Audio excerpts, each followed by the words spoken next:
That acted fast, man.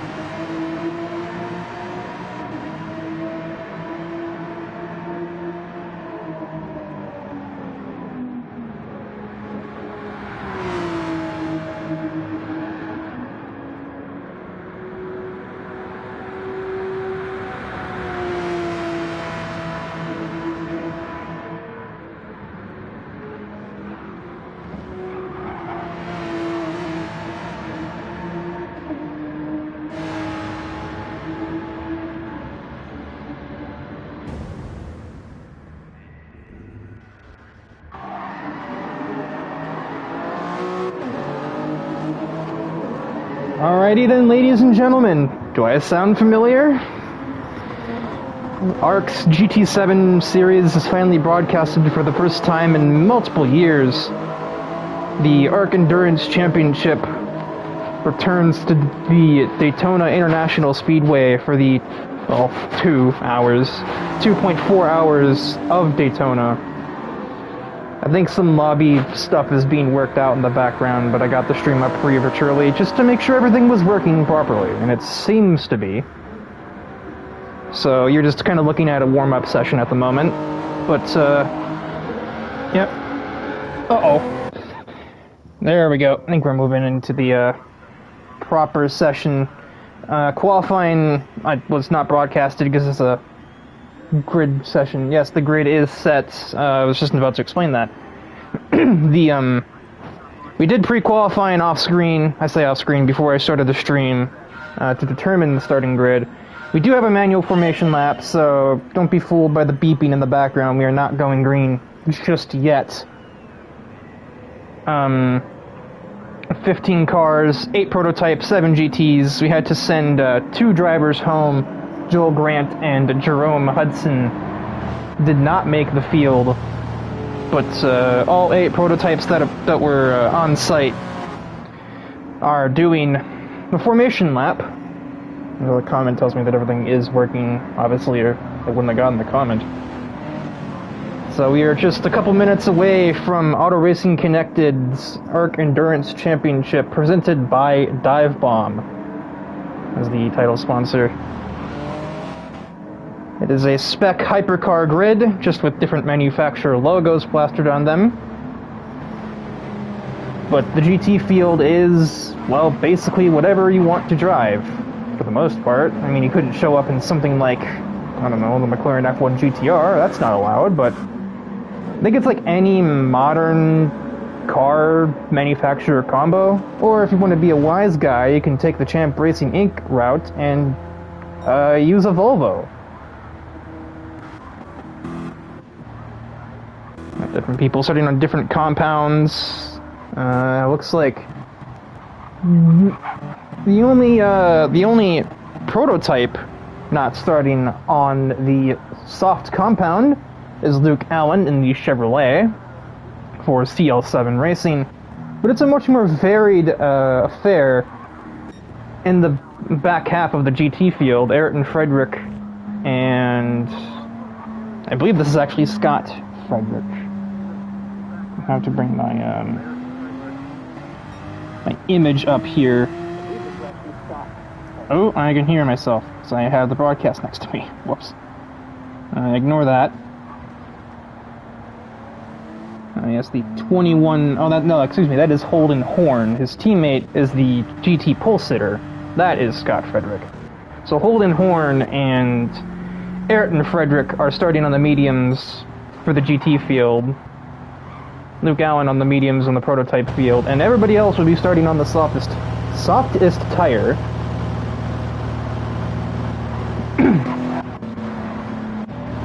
As we head through the bus stop, I think the field will probably get double file out of the bus stop, and we will directly escort ourselves to the green flag. Dominik Kubinski is the pole sitter from Poland, it looks like, and he, a new driver, I believe. So a rookie takes pole in the, what team name is that? Hang on. Bear with me here, it's a learning process. There's a lot of names to remember. Nexus Racing, Porsche. alongside Boryoshi in the FR Racing Ferrari hypercar. Rolling start. There's a reference for you. Any second now.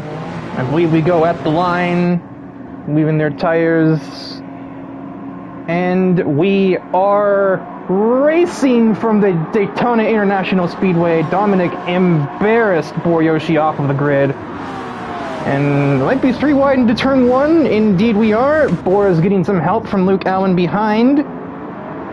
And it is going to be the Nexus duo of Kieran Kevern and Dominic Kubinski immediately pulling away. Yoshi is just trying to damage limitation back there.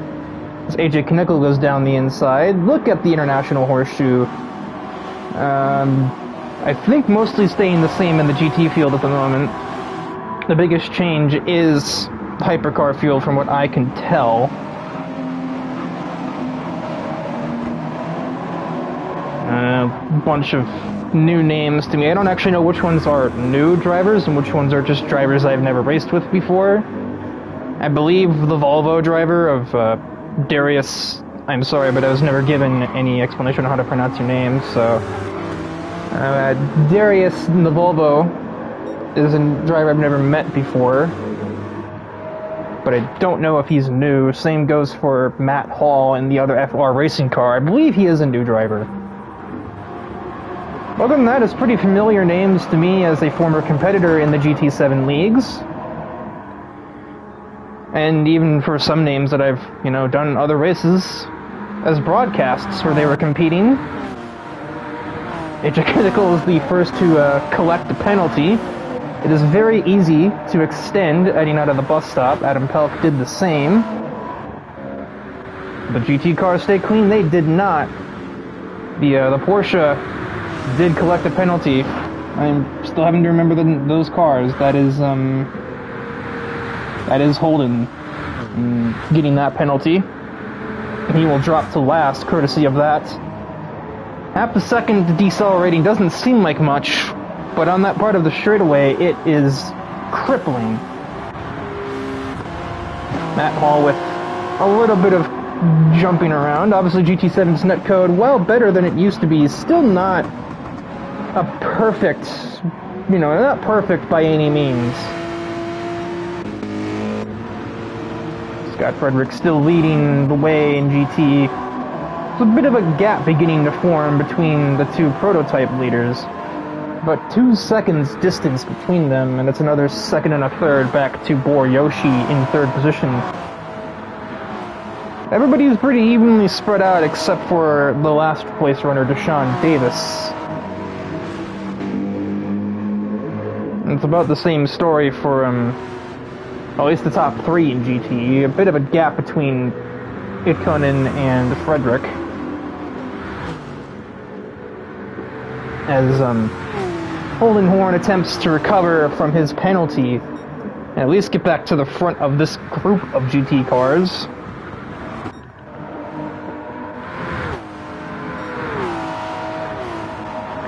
.208 for Boryoshi on the way into turn 1.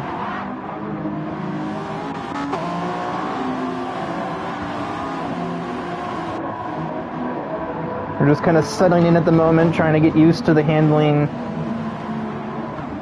really understand their car. AJ is understanding some oversteer on the way out of the International Horseshoe. Not too much fighting yet, although we do have a pack of 3 here that are relatively close together. Things always subject to change in endurance racing. Stefan Robichaud is right to the back of the class leader of the 17 Porsche. Although, with an exit like that from the Horseshoe, I don't think he's that close anymore. Instead, he's under threat from Itkonen in the Lexus. No attack just yet, but very much slipstream distance between the 3 of them. Could see something cooking in the near future, I believe. You don't see anything. Oh, Matt Hall is lagging. Never mind. I thought I heard tires squealing. Nope. I thought he was spinning, but he is in fact not. Oh, that Porsche could not be any closer to that Corvette. Just about read its license plate if it had one. We're going to have a 3-car battle for 12th overall here. Frederick is just going to have to try and hold on for life as Holden and Darius behind look for a lane that they can use. Frederick blocks. Another bump drafting. Well, I guess the Daytona 500 is going on as we speak, so maybe a little bit on brand. Darius with a strong exit from the bus stop. Just saw some move on the leaderboard, I don't know where.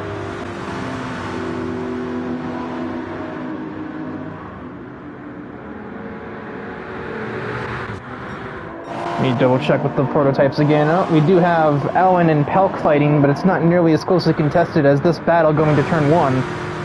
The Porsche overtakes 180 for the 911 heading down towards T1. The Corvette cannot keep that behind. And the Volvo will just continue to wait. Oh, crossover administered.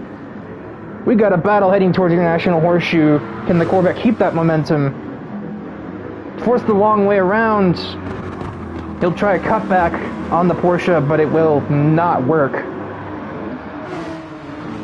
Oh, the Volvo is off the track. He's been reset because GT7 thinks that nobody knows how to return to a circuit. That'll put the Volvo duly out of the battle. And that is basically the first major mistake of the race, so far as I'm concerned. The first casualty, if you will. AJ Kaneko right on the back, actually looking for a lane to try and pass for Yoshi. Battle of Canada versus America, just like hockey not too long ago. Helicopter cam, not really giving us the intensity, but Yoshi will have to concede. AJ Kaneko to third. Allen and Pelk to two of my midfield compatriots back when I was a racer in this series, battling for the midfield in Hypercar. Matt Hall, that just threw me off. His internet is still a relic, and I just got a little bit of a shock to the system seeing that, because I thought he was like not breaking. No, it's just GT7 netcode. Nothing to see here. Looks like that battle has fizzled out for the moment. Holden Horn, relatively clear. Ayrton Frederick is on the defensive again from Robbie Ganesh instead. The 26 Supra for Auto Advanced Racing, not to be confused with Advanced Auto Parts. No relation. I don't want your helicopter cams. There we go.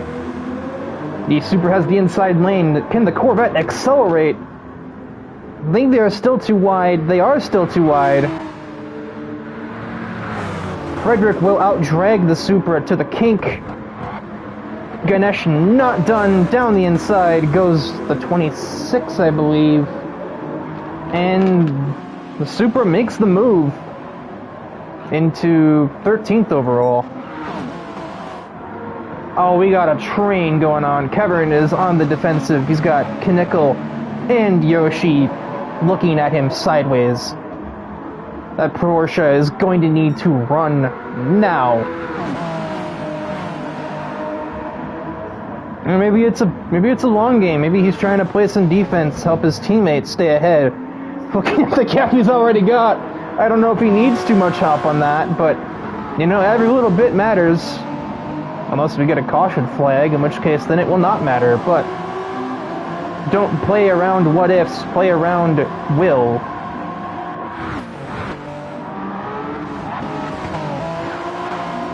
We basically got two groups of prototypes, and then we just have Dominic and Deshaun on their own, excuse me.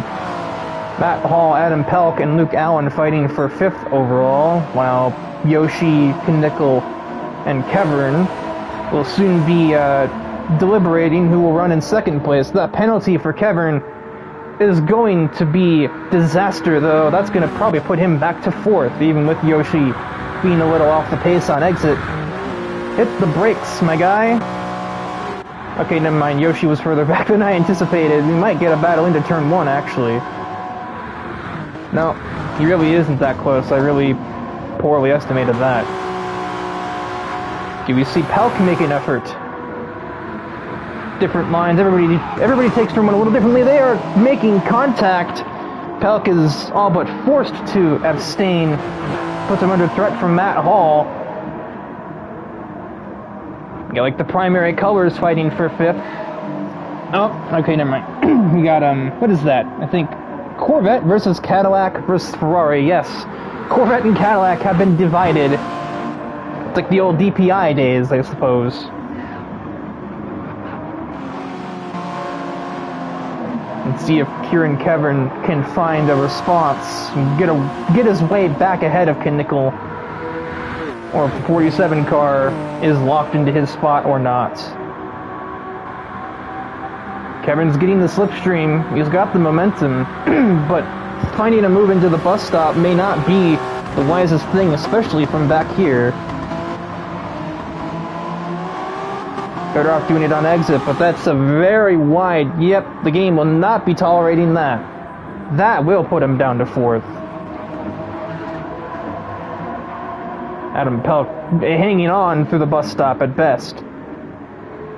Status quo still being maintained in GT. The 06 Mercedes still right on the Porsche's trail, but is unable to do anything with it. Holden Horn is trying to get his way back as we have blue flag traffic. Kubinski making his way through the field of GT cars for the first time this race, about 14 minutes and just shy of 15 into the race. We have the first blue flags flying this evening.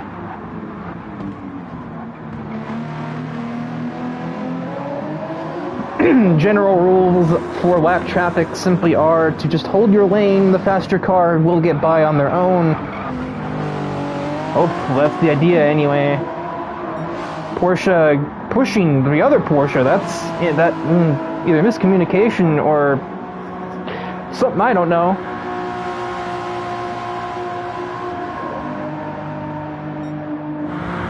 Excuse me. Indeed, Kevin's small penalty put him behind Boryoshi, and they're both attempting to navigate lapped cars. Ooh, that was a little terrifying, I must admit. They're both gonna have to split Ganesh here. And they'll both just get him on exit. Little resistance put up. My lungs are already putting up some resistance. I gotta do another 2.5 hours of this lungs. You're gonna have to just buckle up and buck up. Another battle for position. Kevin wants his third spot back, and doing 210 into turn 1 is one way to get it. They're both gonna catch Holden Horn, though.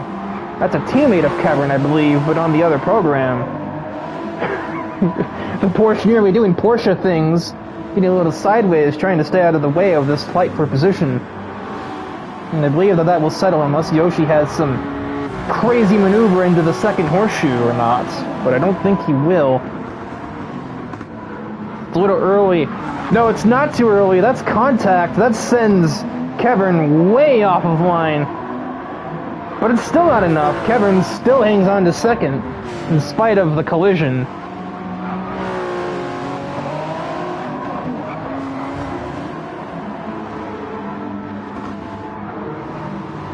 And then the mid-pack of the hypercar is going to pick their way through. ECR lapping ECR. I believe that's actually 6th in both categories for ECR, and then also 8th as Deshaun Davis is representing the team as well. The GT leaders are now meeting the dominant force of Kubinski for the first time.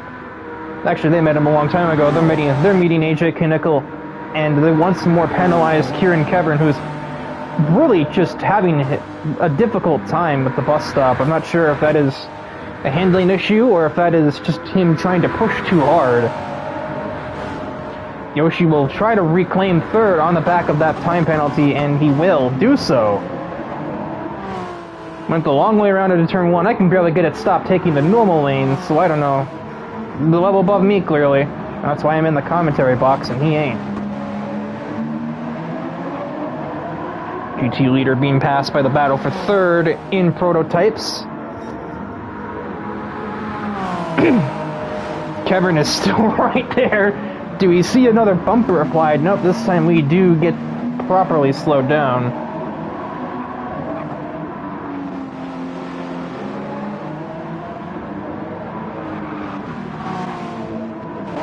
Oh, I missed something happening to Luke Allen. He is now behind both Hall and Pelk. And he is stuck behind a battle for position in the GT category as Darius, I believe, gets ahead of the Supra of Ravi Ganesh. Luke Allen just trying to find his way past both of them. And he eventually does, but he's got quite a distance between him and Hall now. Cup evades the AMG. Battle for third continues. As there should be no more traffic ahead for them, so now they can just settle amongst themselves on the way down to one.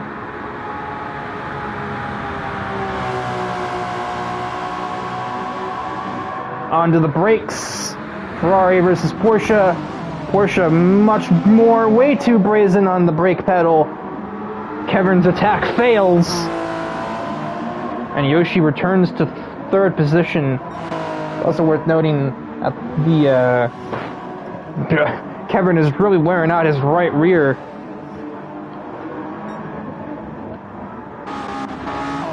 Actually, no, that's just a norm. That's just everybody's wearing that out, I guess. Oh, Luke Allen's tires are fine since he started on the mediums. So he was doing well to have fought alongside Hall and Pelk as long as he did. Whatever may have happened to force him out of that battle, I'm unsure.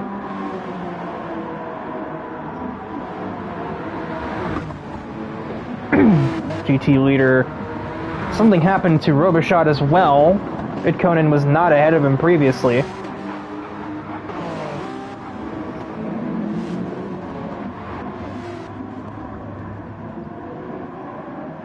Feels very spread out at the moment. Frederick finds himself in last. I don't believe I saw that happen. But still early going. Still, anything can happen. Obviously, so that's a part of endurance racing. You just gotta wait, see what happens. So for the moment, Kevin and Yoshi are making the wait more entertaining as they continue to fight for third place.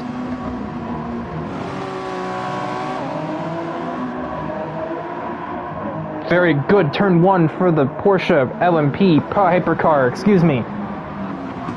That's not even like a thing, like a technicality. That is just me forgetting the name of the category.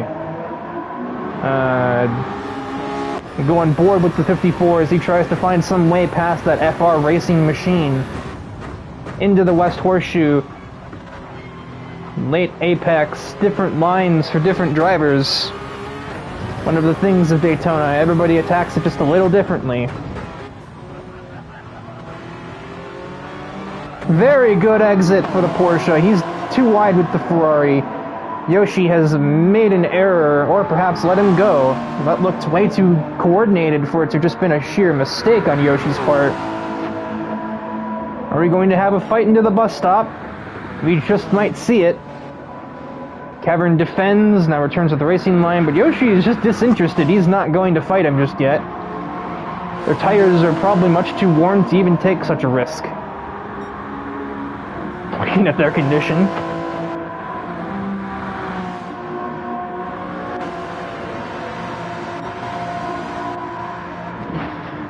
Last place in prototypes has finally lapped the leader of GT. The GT field really is not much of a contest anymore. Everybody seems to have gotten settled out into their respective spots.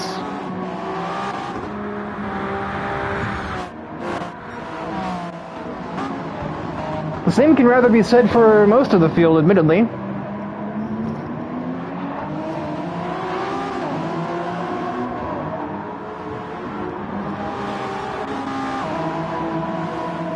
This is where we'd probably cut to some kind of side-by-side coverage, but we at AutoRacingConnected do not have such blessings as cutting away from the broadcasts. So me and my dry lips and uncleared throat have to go to town for 2 hours and change.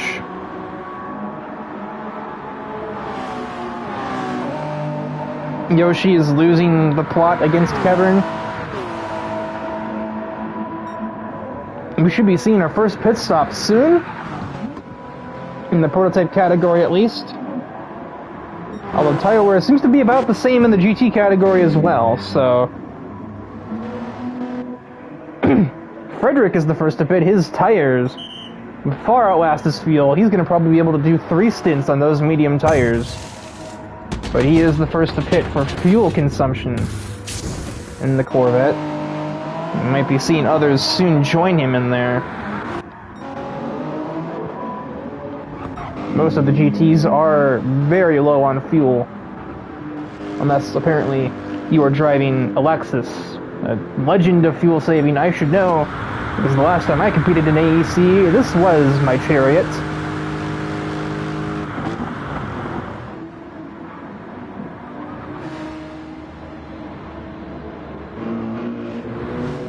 But, oh, that's a line. I don't think the game will allow for that.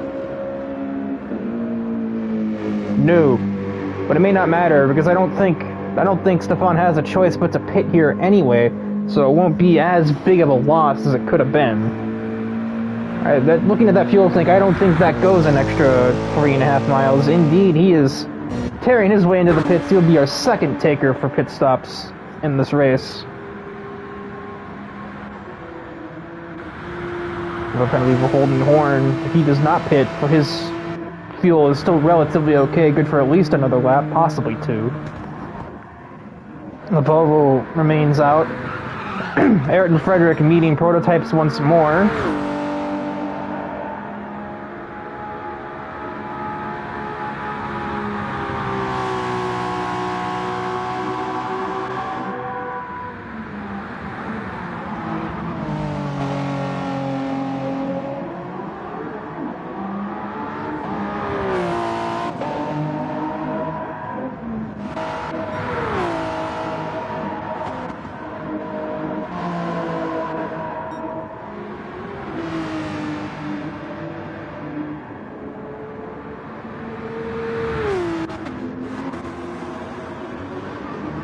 At this rather, not dull moment, there's never a dull moment in endurance racing, but there's not a whole lot of action, so I'm also having to do a bit of resource saving of my own, make sure my voice can go the distance by not using it constantly if there's nothing worth saying. I don't think that right rear is going to go much further, Dominic.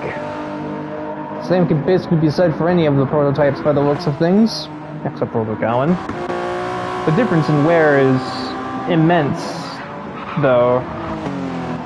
Nearly twice the life Matt Hall has erred going through the West Horseshoe, possibly.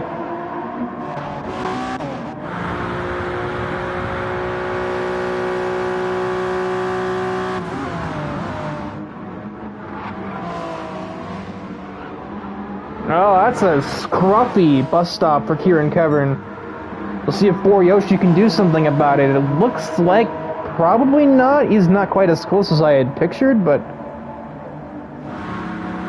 Kevin can't afford to do that too much, obviously. Lap car up ahead. Should be of no consequence to this battle if we see a battle, which we may not. Yoshi very aggressive on the brakes. It's not a tire wear thing, although it should be noted, that there is definitely a fuel consumption difference. I believe Yoshi was probably conserving at some point or another, while it looks like Kevern, in an attempt to make up for the small errors he's made thus far in the race, was not able to do so, and he may be in the pits at the end of this lap, and if not this lap, definitely the next.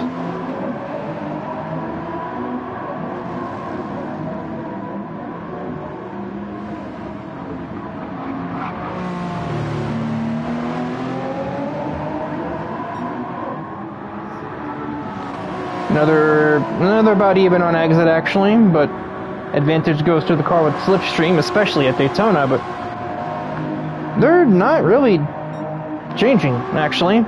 The gap is staying at pretty much the same. Now we're on the back straight itself, and the back straight, the draft is even more powerful as there's a headwind. So being in that slipstream is going to be more valuable going that way than the other.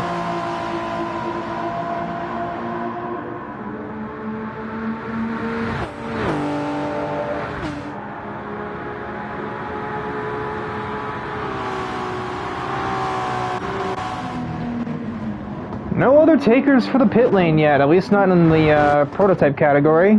We've got Holden Horn heading in, as he is out of fuel. He ran that thing absolutely dry.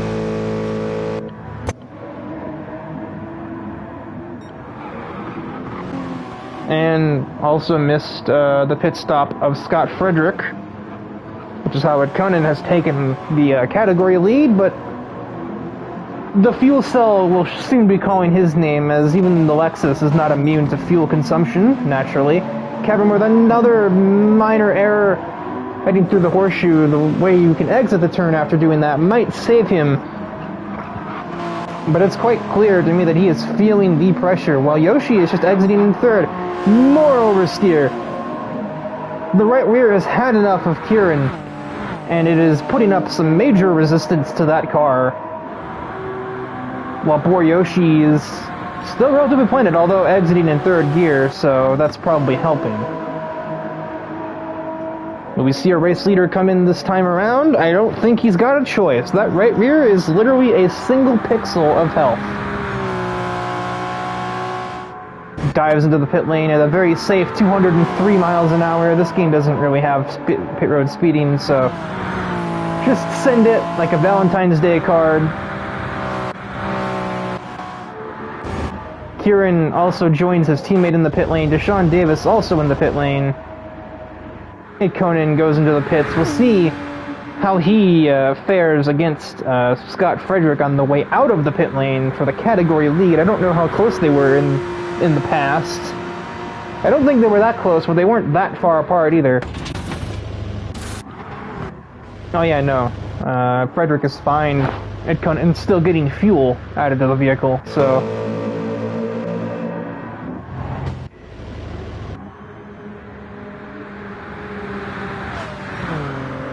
Interesting. The Volvo of Darius is on a set of medium tires. And he is still putting some pressure on Holden Horn, who's just come out of the pits on a fresh set of soft tires.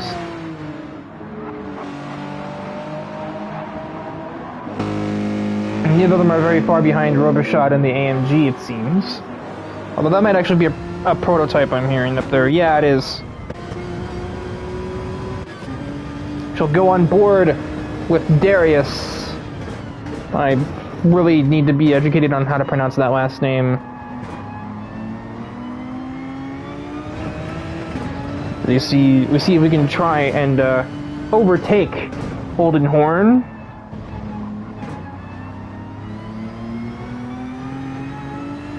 Horn clearly kept it in second on the way onto the oval as he got a major exit. AJ Knickel pits from the lead. He got to lead a single lap. Boryoshi will follow him, and undoubtedly Dominic Kubinski will reclaim the lead as they do so.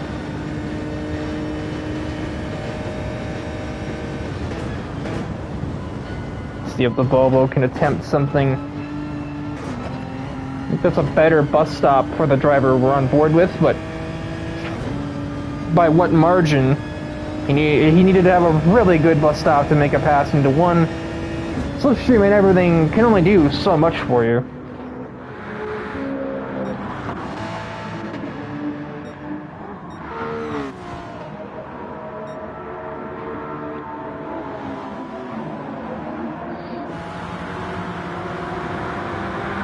Luke Allen's got some help from the lap cars. He's going to slingshot off of both Frederick and Ganesh and get within striking distance of Adam Pelk, who is on medium tires. I'd probably explain how Allen has found his way back up to him. He's on the soft tires, so he'll have more pace right now. I'm honestly surprised Luke didn't keep his mediums on. They didn't seem to be wearing that badly Almost a crossover for the Chevrolet. Technically a GM war. Chevrolet versus Cadillac. CL7 versus... words. CL7 versus... There's a yellow flag ahead. I do not know what for. Oh, it looks like Ayrton Frederick may have lost control, or Matt Hall, one of the two. Maybe a battle brewing at long last for 5th in the category. Two of the more veteran statesmen, especially Adam Pelk, he's been here as long as me. And he's still trying to take it to the new guys. Not going super well. He's having about a 36-second gap to the race leader, but no penalty for trying. But Luke Allen will get clear. Overtake the Volvo. Dip in, get the slightest amount of tow on the Porsche. Adam will just run the high lane with no extra strings attached, so to speak.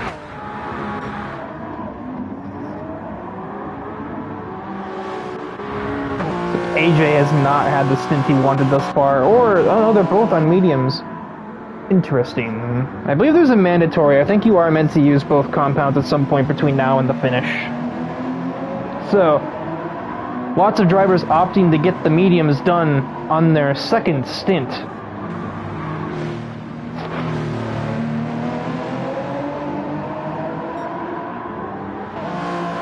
About 1.2 between Knickel and Yoshi.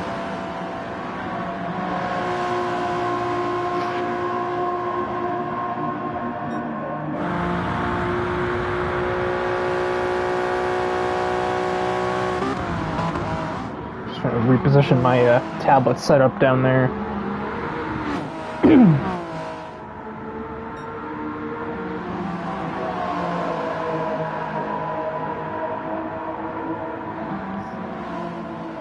Down to 8/10 and change and closing now that I believe Yoshi is getting slipstream benefits. Oh yeah, look at how that speed just picks up.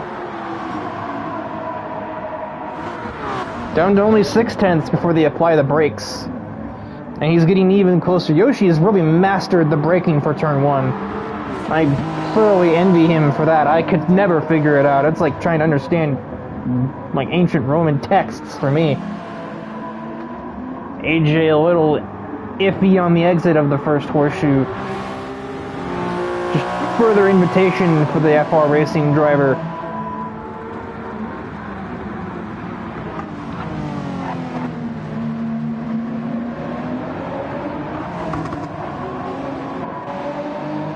Cavern is in the nearby area, but not quite by any means fighting at the moment.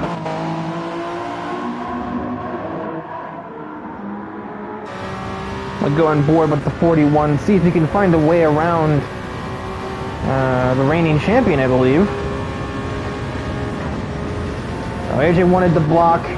He's going to apply a squeeze. They are going to take this battle to the bus stop. First time you've seen a battle go to the bus stop and be decided there.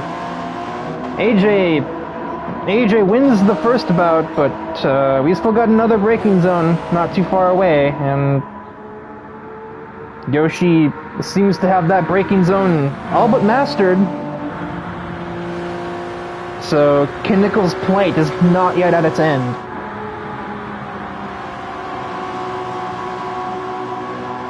Two-tenths back is dangerous dive bomb range, and he will abstain. I don't think he even had a choice. I don't think he had an opportunity to dive bomb. Oh, Cavern, very sideways. I think he's trying to push to get up to that battle for second, while they're still attempting to deliberate who runs in second. I don't feel like that's needed. I think you could get there just by being, you know, at your own pace. They will inevitably bicker and battle, and maybe even trade a bump or two, possibly, and that will get him closer regardless. They're all on medium tires and everything, so it's really just down to how much do these two inconvenience each other, how badly does Yoshi want to get clear, and or how much is it truly worth. We'll take a peek around the rest of the field. Looks like Robichaud is coming up against Itkonen in the near future to deliberate second in this class. So we got battle for second in both classes. It is not the bus stop exit that Yoshi needs to get there within time. Even slipstream involved, that's not going to be enough.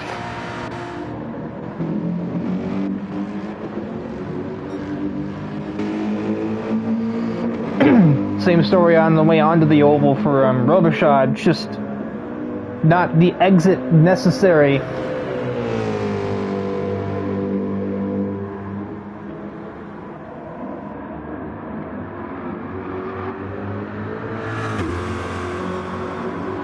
Excuse me, a bit of a coughing fit there. I just looked down at my tablet, I just saw I have like 10 Discord notification symbols. That's a problem for Riker in 2 hours' time.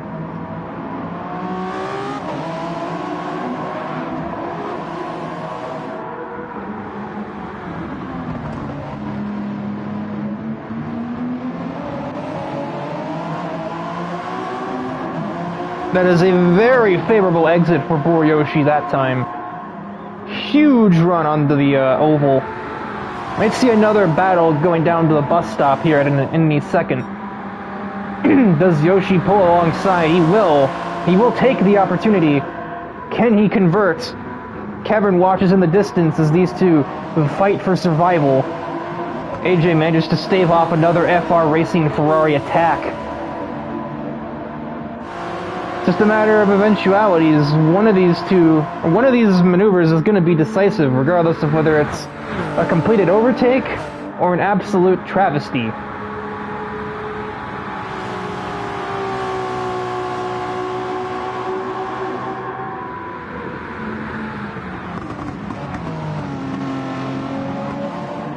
Oh, AJ Knickel has made an error. He has gotten the braking wrong.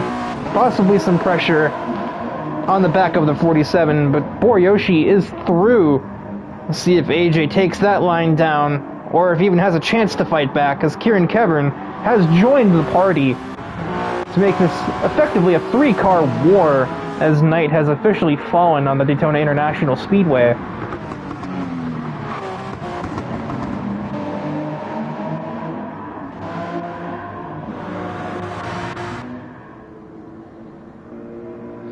The battle for second in GT has just spread out. Itkonen has gained some breathing room over the AMG.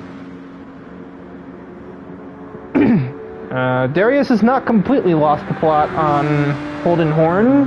Not very close yet either, but still within range if you can string some good corners together. Likewise, Ayrton Frederick is only about a second and a half away from Ravi Ganesh. He was last at one point.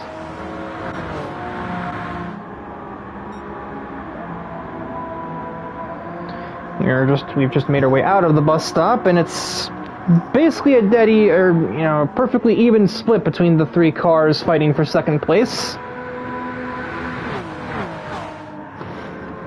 But Kevern has really got some low wings on that Porsche. 213, I believe, would be the official mark on the way into 1. AJ once again not getting turn 1 right. Not getting turn 1 right. Contact on the way through the little mini chicane. Kevern crossover attack. That is buttery right there. That's going to move the 54 ahead of the 47. Utterly textbook. And as a certified crossover maneuver enjoyer, that one was poetry. Ooh! Ooh, the poetry had a bit of a twist though. Kevern once again fighting for control of the machine. He's been doing that a lot in this race. Very much a white knuckle maneuver for him. He has his hazards on for some reason, but he didn't get a penalty. Obviously not, because AJ went wide further out than he did behind him, and he didn't get one either, so...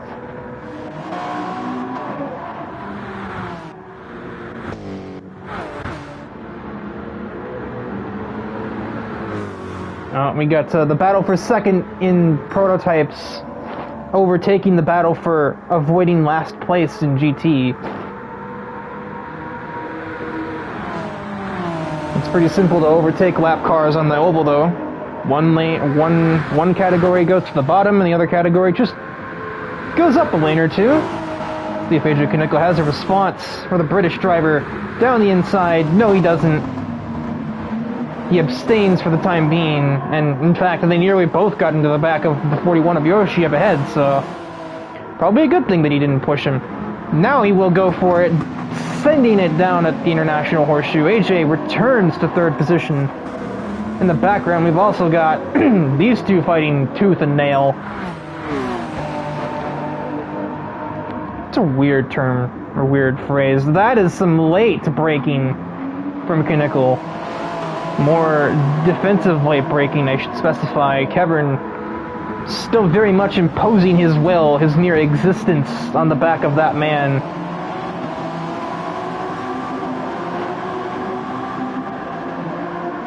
And it's about a dead even exit for the pair of them on the way back onto the oval. Slipstream will help though, especially with a 12 foot per second headwind.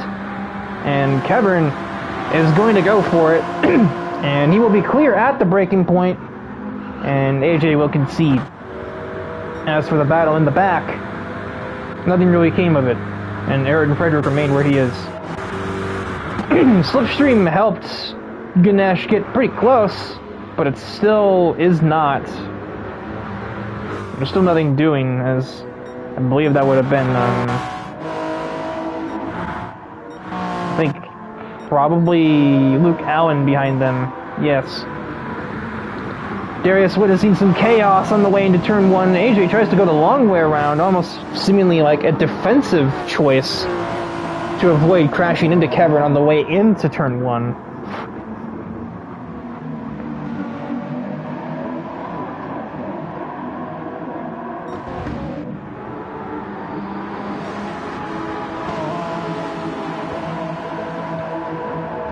Nexus car gets out of the way, actually doesn't really do his teammate many favors on the way through the West Horseshoe. Kevin got a little loose and almost crashed into his teammate there.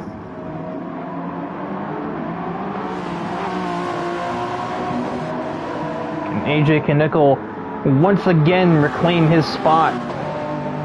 He's conceded to Kevin twice. Will he make Kevin concede to him the second time? I don't think so, not on this instance, as they're basically dead even heading towards the bus stop, not close enough for an AJ Kaneko dive bomb. But if Kevin keeps getting squirrely like it seemed like he did there, then AJ Kaneko will have his open invitation. It's the lap Robichaud in the AMG. Teammate on Vision 47 to AJ Kaneko in the third car in this train.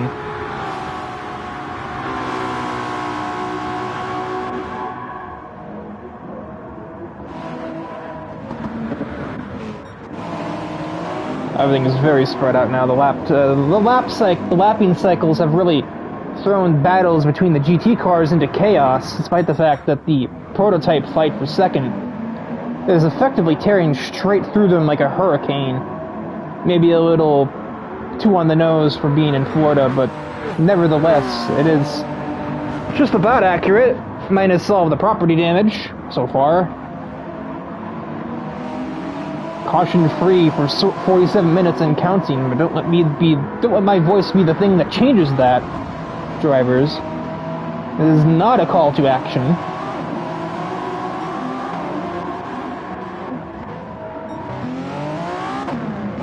Looks like we've just watched Matt Hall recover from a spin at turn 1, perhaps. Okay, that doesn't work. Never mind, I was like, can I hold L2 and not have the camera go crazy when I try to switch perspectives? No, it's not an option. AJ did not get blessed by lap traffic at all. And Kevin now finds himself much closer to the FR racing car up ahead than being under any kind of threat from AJ Kaneko. And given that he has slipstream, it's only going to get him further away from the 47 car and even closer to the 41. Does he go for it? Live and let die, down the inside. Nothing. Yoshi really has indeed mastered that braking point. I cannot stress enough. That is saving his life at the moment. Do we see a crossover? No. Kevin could not get that momentum on the way out. Besides, the second horseshoe is better for that anyway, in my experience. Or he'll just miss, I believe, a little bit of twitchiness from netcode.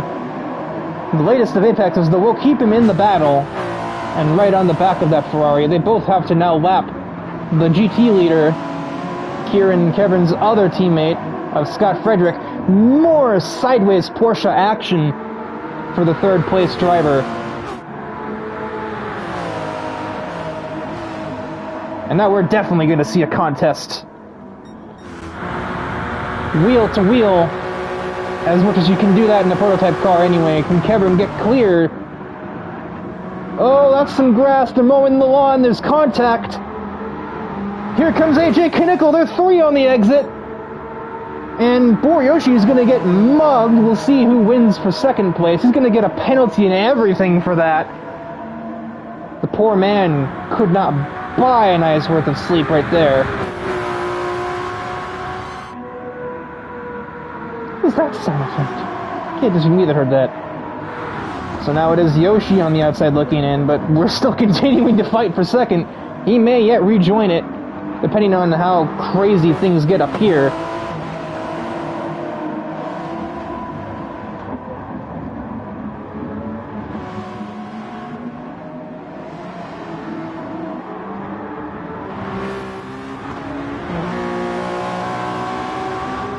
He just got his lights flashing. He's trying to get in Kevin's head. He's let the pressure get to him once or twice, so it's about time the 47 returns the favor. Oh, or returns to the pit lane if he keeps sliding around like that. These cars seem to do a lot of those half spins. Kevin's done about 20. That's the first I've seen of AJ doing it. They are four-wheel drive, but with hybrid deployment and just the amount of horsepower these things have, even four-wheel drive can succumb to a little bit of oversteer on a corner exit. Looks like the battle is kind of calmed down. The new battle for position is once again Holden Horn versus the Volvo of Darius. As Robichaud, oh, he just pit. I mean, I was like, really had something go wrong. No, Ricker, it's called a pit stop. I just realized this thing has the wrong number and the wrong number board. This is like an illegal car. But it's not stopping him from trying to find a way by that Porsche. Still contests of wills going for second place. I really shouldn't even be looking away from this, because who knows what could happen while I'm watching the GT cars fight for position. They're not even fighting yet, they're just running nose to tail. But these three are running more than nose to tail. I just realized AJ passed Kevin, so indeed, what can happen when I'm not looking? But whatever had happened, but dum-dum for missing it, also brought Yoshi back into the fray. Almost back into the fire. I don't think so.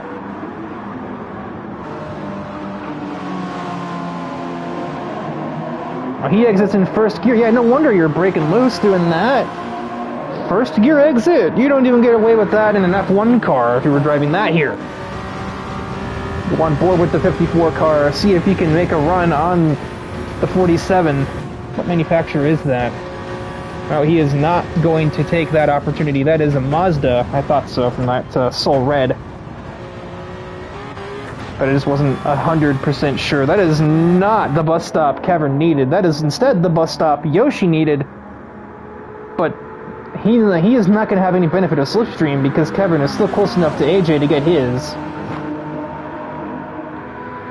As they lap the Corvette of Ayrton Frederick.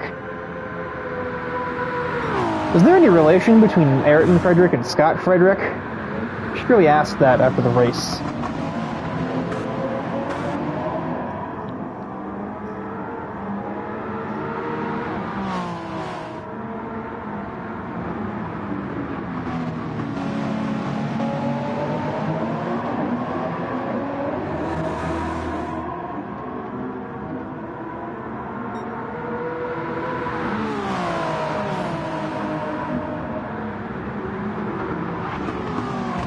start making some notes, I think.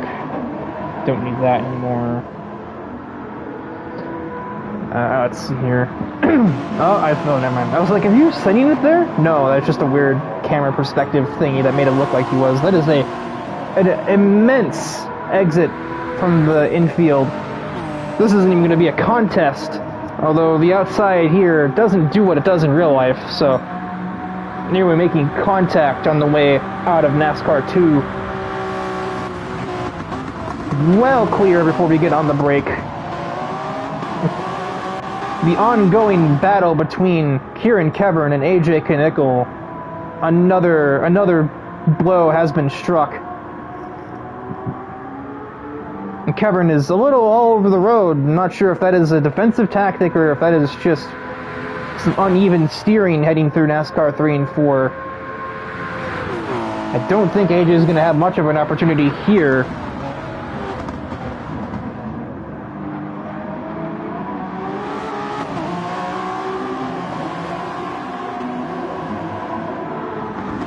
Or here, as much as he might want one. He was later on the brakes. See if he can hold the bottom. He cannot. Not any better than the 54 can, so there's no momentum gain there.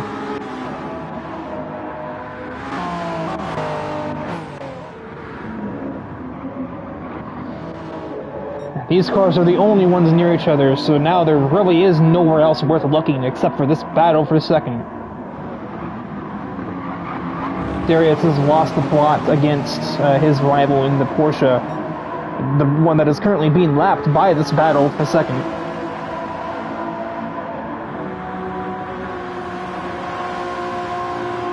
The positioning of that 911 has really helped Boryoshi to get back into this fight. They are pretty much perfectly evenly spaced out, heading towards the bus stop here. His neck decides to cramp. That was not fun. On, get it together. There we go. It's a penalty for the Volvo, but I don't really think he's going to be under much threat from Holden Horn even afterwards, so we'll just kind of ignore that for the moment.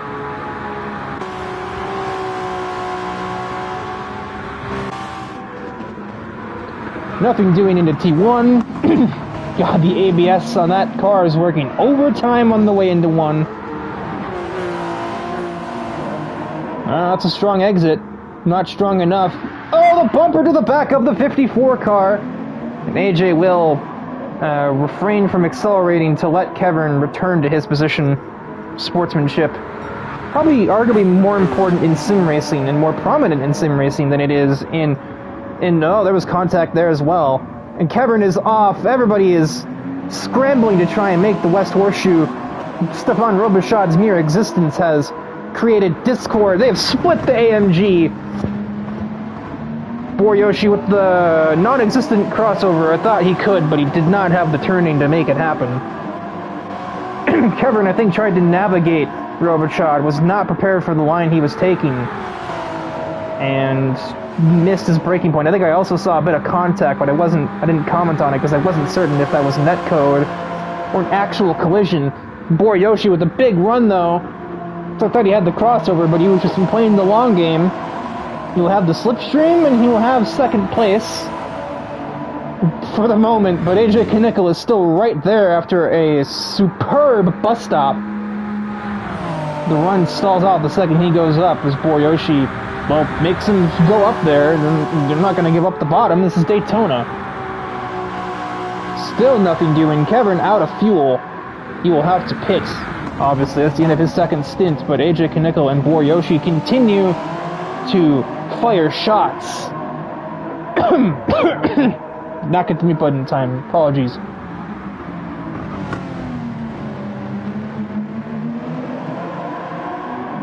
As more momentum going the way of AJ Knickel. You are not going to do that at the kink. That is not going to work.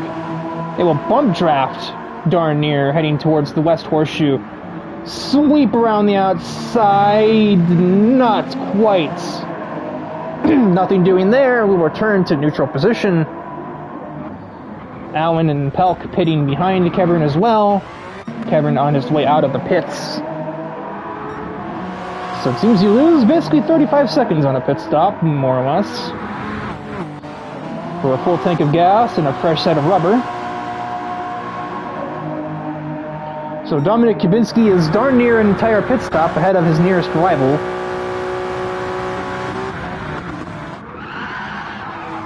Oh, is that a spinning Porsche? No, that's just tires squealing. He's just on the edge of grip. I thought we were about to have a major conniption on the way out of the bus stop, but it is in fact not that.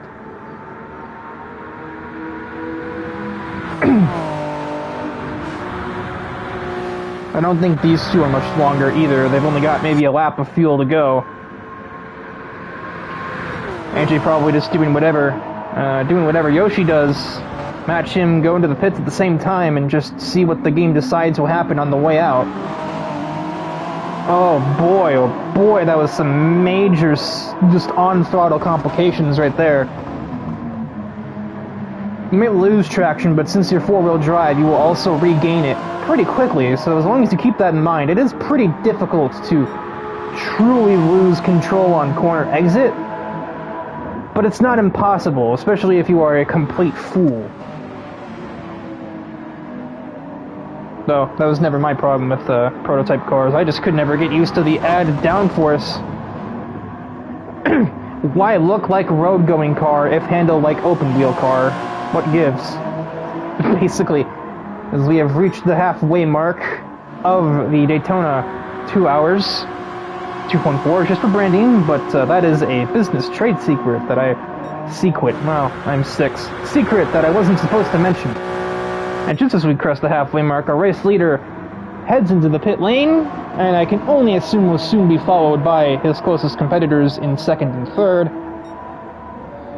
And it remains to be seen if Kevin has done enough on his outlap and such to take any spots away from them.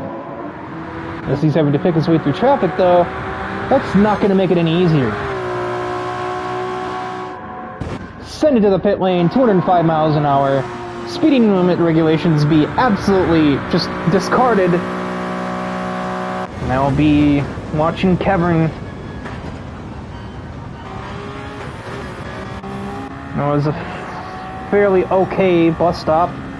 For a second I thought he might have violated track limits. In fact he did, so that is the end of that, possibly. I don't think he's going to be able to get ahead of Yoshi or Knickel that way.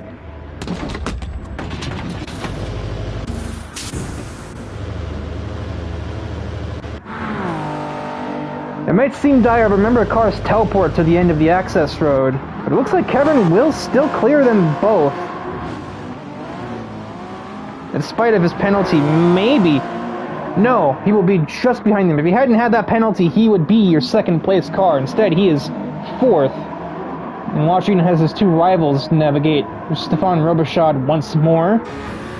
Go on board with him, see if he's cooking up anything in that Porsche cockpit. Oh, we're cooking up some Lexus lap traffic is what we're cooking up. He will stay wide and clearly out of the way. Class act from Itkonen to not interfere at all, even if he could stay on the inside. He chose not to. I think we just saw, I don't remember, I didn't actually notice the order they came out in. Was that an overtake for Knickel, or was that just defense? I couldn't actually tell you.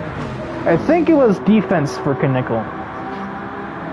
These are the kind of things I should have noted, but I brained. I was too focused on what Kevin was going to do, if he was going to get by them or not on the way around. All three drivers now back on the racing soft tires, so now they're all at maximum pace, but those tires will only last about 15 laps. Are we going to be 3 wide again? Does Kevin decide to put his car there? He does! Contact! Pinball! 3 wide across the start-finish line, hour and 2 into the race. Getting some deja vu, now it's AJ Knickel's turn to be stuck. Never mind, it's Kevin's turn to not make turn 1. And we are back where we started in spite of everything that just happened.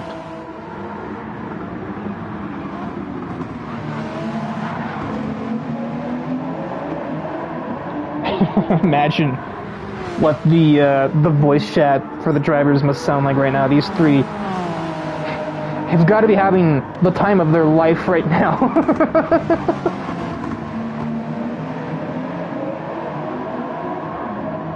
Canada, America, and Britain. The only three fighting on track.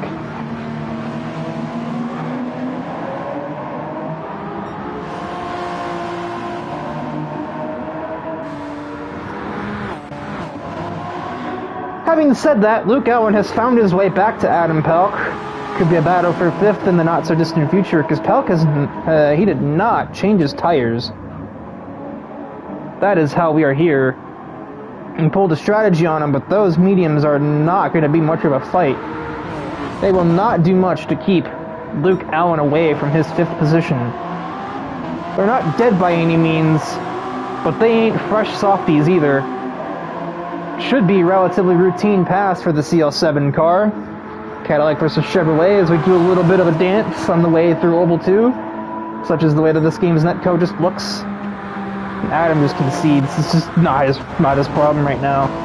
He is not equipped to deal with this Luke Allen at the moment. And Kevin, again, pulling a bit of a me through the bus stop, which is to say, not quite making it, but not missing it either. Well, that's not going to help you, Luke. Penalty? Adam's going to get back by, and that's just going to lose him more time in the long run.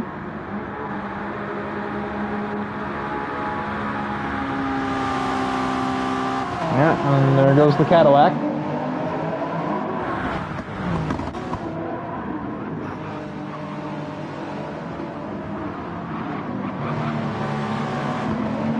Oh, AJ has gone quite wide on the way back to the oval. That is an open invitation for Yoshi.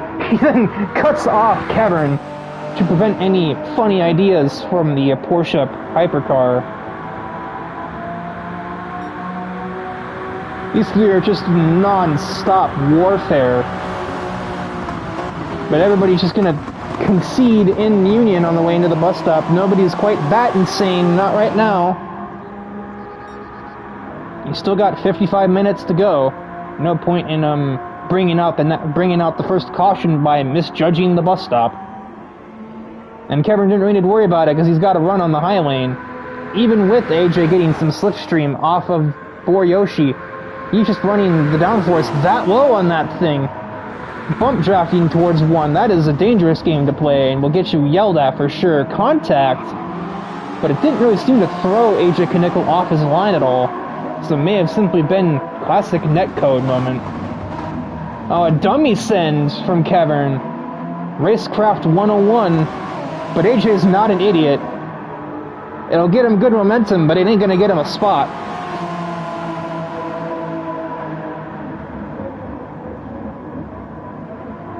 And we are not much doing. What? Anyone want to maybe reorganize that sentence? Me? We are doing not much. Oh, Kevin has missed the inner loop.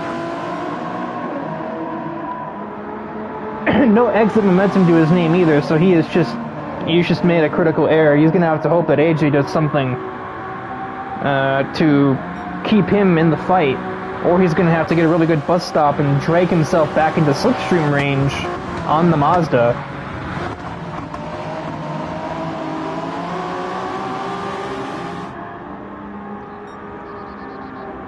Nope. Well, no to Kevin getting a good bus stop. He's kept dead even with the pair, but AJ is literally about to stomp on the diffuser of that Ferrari.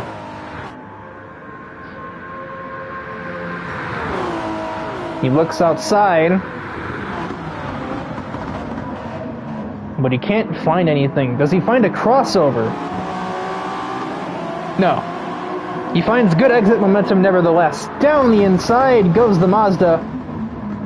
He's forced onto that curb. So it's a friendly one. You can take it. Yoshi is the one who has to concede. He could not find any grip on the way out of the horseshoe. Kevin is going to go too wide around the outside of the kink. Now he's got the right lane, though. That was another just poetic maneuver. You got the downforce for that in these cars, but not many people try anyway.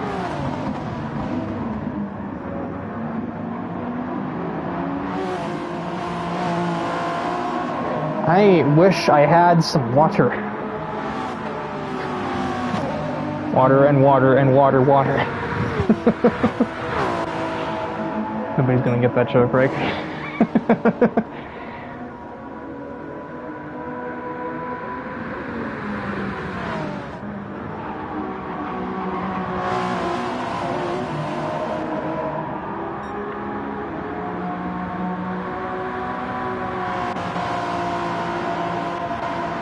Yoshi did not have the bus stop he needed there. Instead, it's going to look like maybe the 54 of Kevin might have another shot at his rival there. He will be clear at the line. Can AJ form a response, or does he concede? Oh, he is sending a very angry RE email, but it doesn't matter. Sideways Porsche. At this point, just get used to it. It doesn't even mean anything. It hardly seems to make a difference when Kevin gets sideways. Is that more contact? No, I think that was just a perspective thing. Is this camera far away enough for you, dear viewer? Let's check in with the GT category. Oh, what lovely timing. Conan just overtook Robichaud for 10th overall, second in class, right as I look down here. And then the AMG has a penalty for good measure. And once again have it where we've got Darius getting pretty close to that Porsche, but he's never been able to make anything happen. As he gets lapped by Matt Hall. He returned to our usually scheduled programming too wide. Kevin has a penalty though, so he's fighting a losing war regardless of what happens. Oh, he's fighting it incredibly sideways, monumental save to keep himself at least near second place going forward. And decelerate. That'll put him back to fourth, but still within range, especially if Yoshi now decides to take the fight to Kaneko again. It's been like a tag team match. One car tags out and the other tags in, takes their place, tries to take a shot at second. Sometimes they take it away, sometimes they don't. AJ defending in the International Horseshoe. He is privy to the threat of Boriyoshi. Crossover administered, but it doesn't really do much.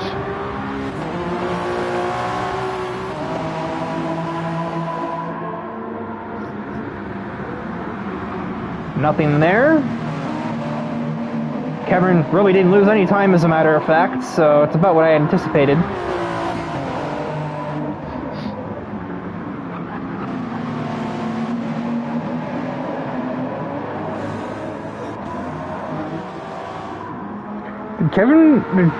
Did Kevin just give him a bump?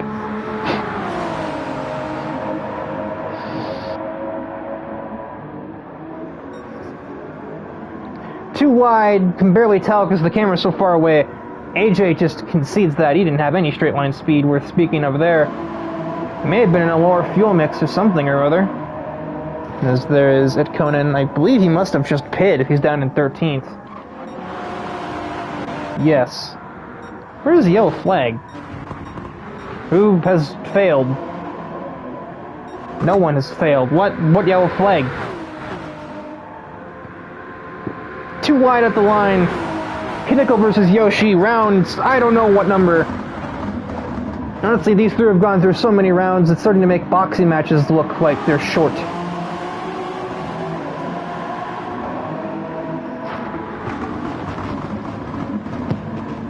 I think NBA championships are settled in fewer rounds. Maybe tennis games with the number of bouts that these three prototype cars have undergone in the quest for best of the rest, effectively. The battle for first loser, because Dominic is in another league. He is not in AutoRacingConnected right now, as far as I'm concerned. That man is in esports. He is in the GT World Series. Very wide there on the exit.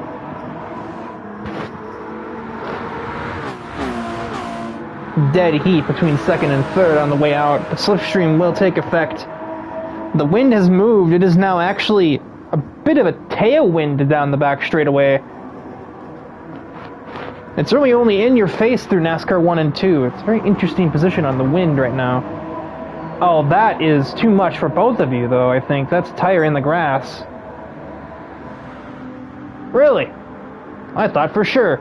Either way, it was still a very good bus stop. Boriyoshi would have some perhaps much needed breathing room. Okay, never mind. Cavern got smacked, but it seemed like AJ went just as wide to me. I don't know.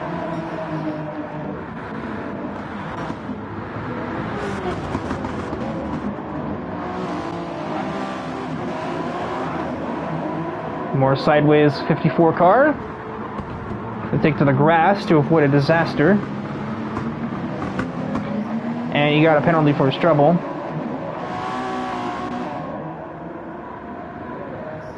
What in the world? How did Luke end up this far behind Adam? What have I missed?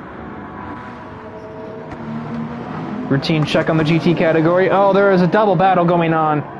Darius is right there with Holden Horn. But they're going to have to wait because the LMPs are making... Oh, no, excuse me. Hypercar. Why do I keep doing that? The top category is making their way through.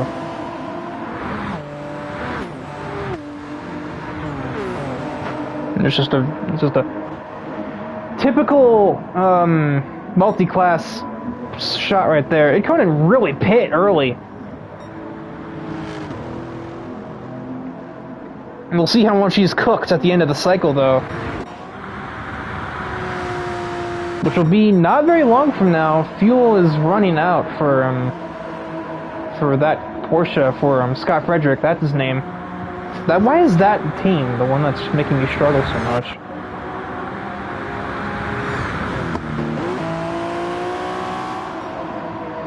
Kieran slapped with another penalty that'll put him effectively out of the bout for now. But still 45 minutes, things can still change. You can get a caution, and that would really make things interesting. But admittedly, I don't know if my voice can take that.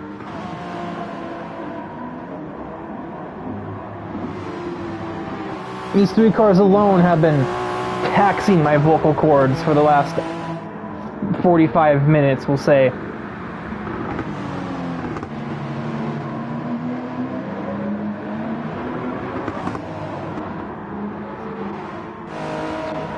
This is basically the first bit of respite I've gotten commentary-wise in a handful of minutes, I'd say. And it may not be very long-lived. Kevin is really struggling back there.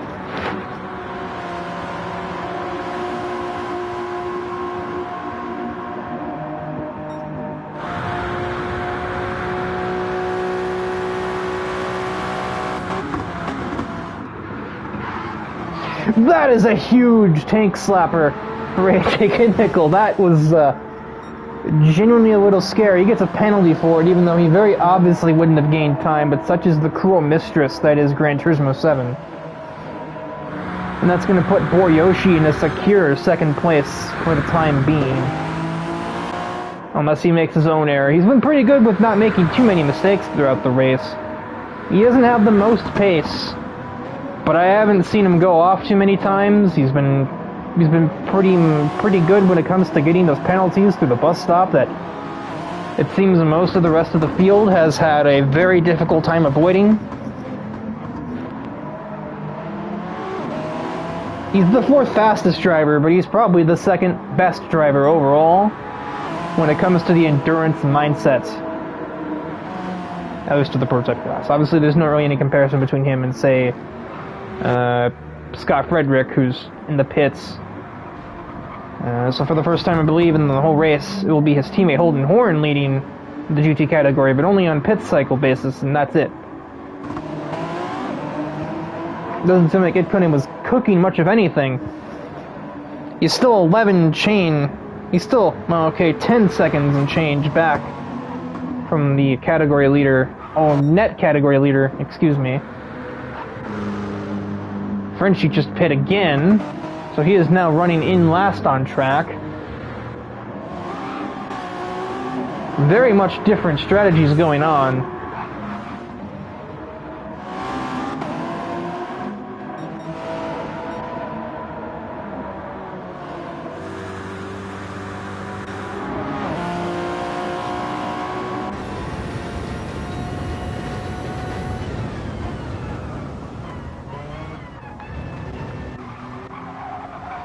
Uh-huh. This is supposed to be an onboard camera, but I guess we've got a bit of a hood cam or something. Oh, now that I'm watching him, he makes a bit of an error, but I think he can afford a missed corner or two. He's got a 31-second lead. Oh, the cockpit camera, the cockpit view is just gone. Okay, got it.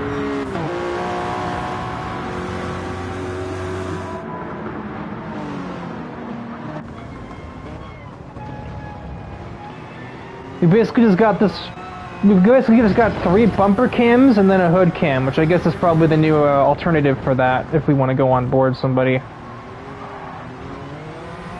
And you're struggling to navigate that lapped car, only slightly, just with some oversteer.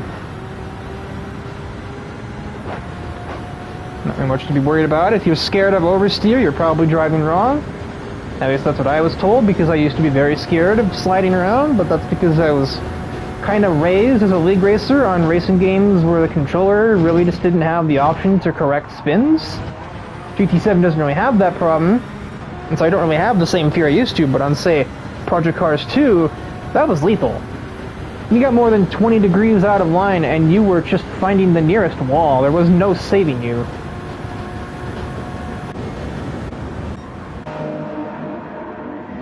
"40 minutes left in the Daytona 2 hours, presented by DIVEBOMB.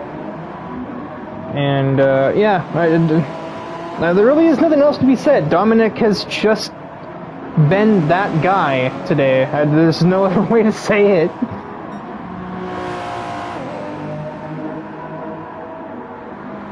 He took the pole, and he's never even once seen the number 2 on his screen, pretty much.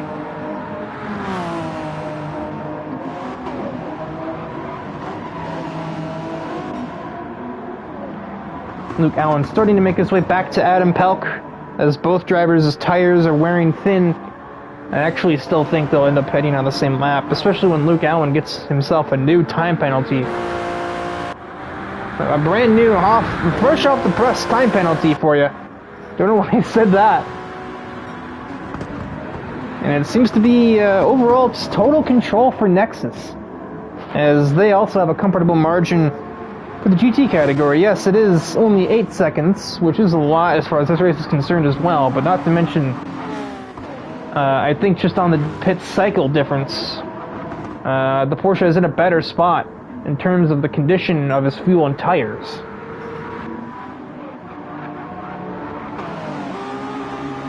Somewhere along the way, Darius has finally proven victorious over Holden Hall. He's up to 11th. And we've got a battle for 13th possibly in the works, as Ayrton Frederick has found his way back up to the 26 of Ravi. Robichaud, despite having an early pace, is either on some kind of 1010 IQ strategy that I just cannot comprehend, or he has had some things go seriously wrong. He is running last on track, and I think I'm going to put it on the things have gone wrong, because he is 1:19 back from Frederick, and you're only going to lose 30 or so on a pit stop, so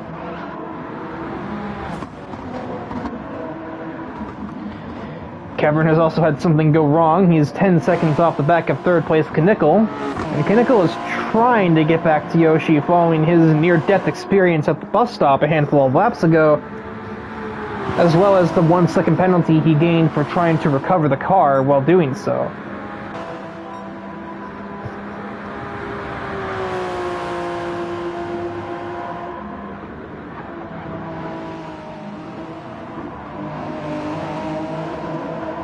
Oh yeah, and there's another one just as I spoke.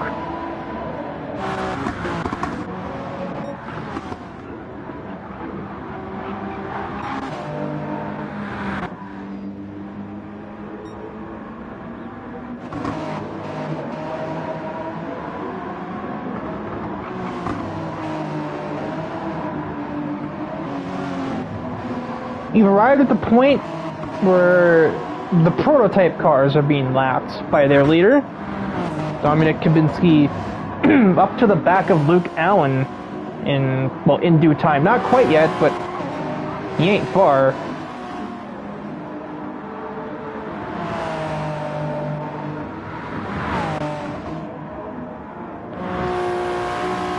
That additional time penalty has now found Kaneko 5 seconds back from Boriyoshi,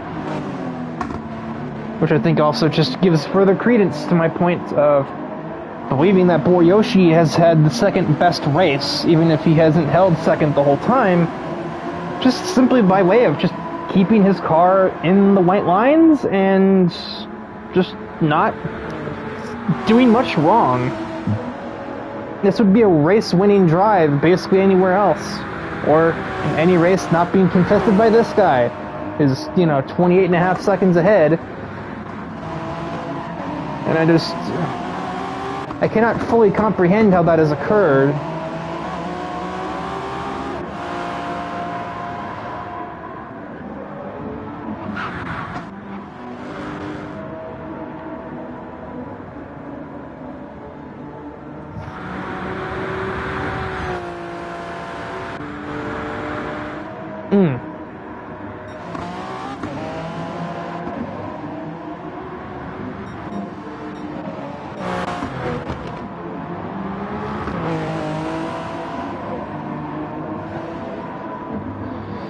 It seems we have finally reached a true dull moment in the race, with 35 minutes left to go.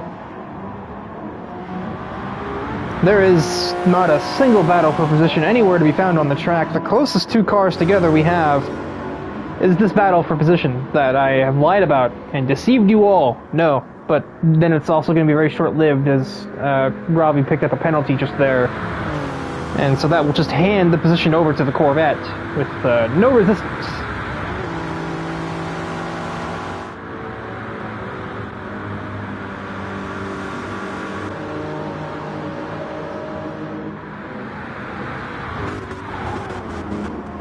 Time will tell if Ganesh can reclaim that, fight back, so to speak. He sure looks poised to, no doubt there.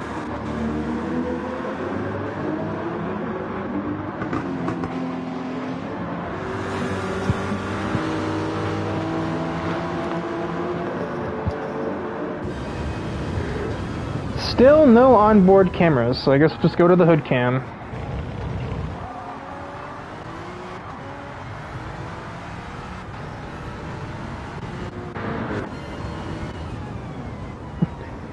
Unfortunately, the hood cam's look behind still looks very odd. That's not really a place you'd set a camera of any kind.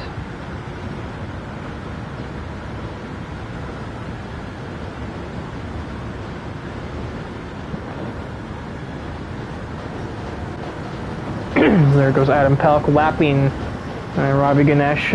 Almost had some contact there.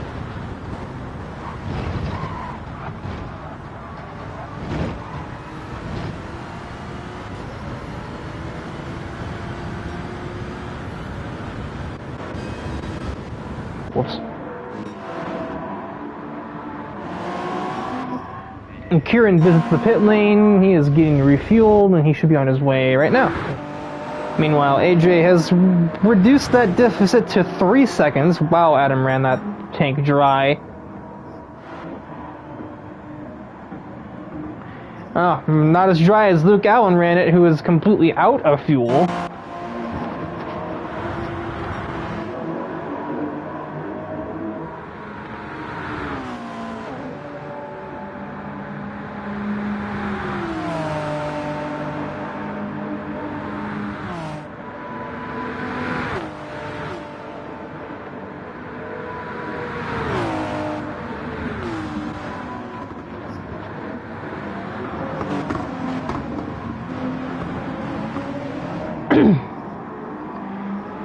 .32 minutes to go, and I think we can just about see a bit of a sunrise. Well, if the camera would look the other direction. Yellow flag for an unclear reason.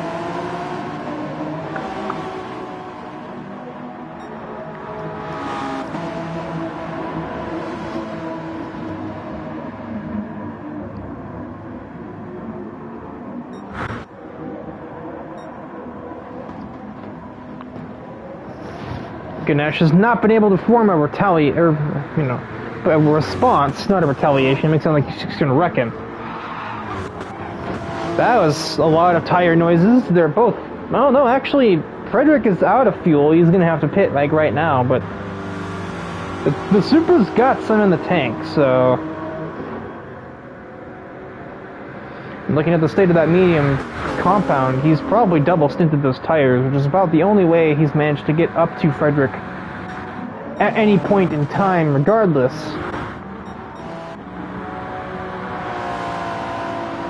Now 1.7 between Kinnickle and Yoshi. The Canadian is on a mission to get back up there, but I believe that's about to be interrupted by the next pit stop. Not this lap, then the next. And they really pushed their tires. Even the racing softs get pushed right to their limit with the fuel stints. Palk is being lapped by the battle for second, because... it's almost a battle. It's not quite yet, but it probably will be one soon, unless AJ misses the hairpin like that, in which case that's not helping much.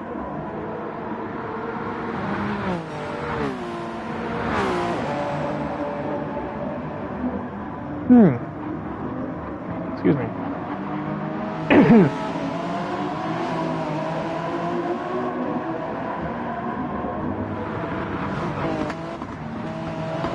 Adam is getting really close with Yoshi at the moment.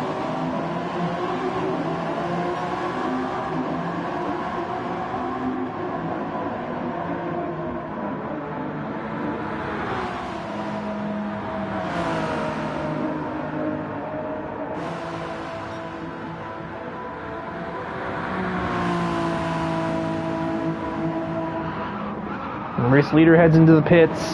There's a lot of tire noises. Boy, Yoshi has had a moment. No problem, says says Scott Frederick. But it is in fact problem for Boryoshi as we head into the pit lane here. AJ Kinnickle is going to try a maneuver around the outside of the oval.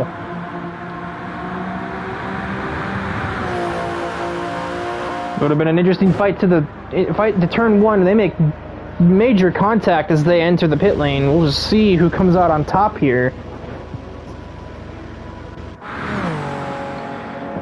Kevin is definitely not in range to take any places away from here. That is for sure. 46 back when they hit the lane. That is just not it. And that isn't helping either.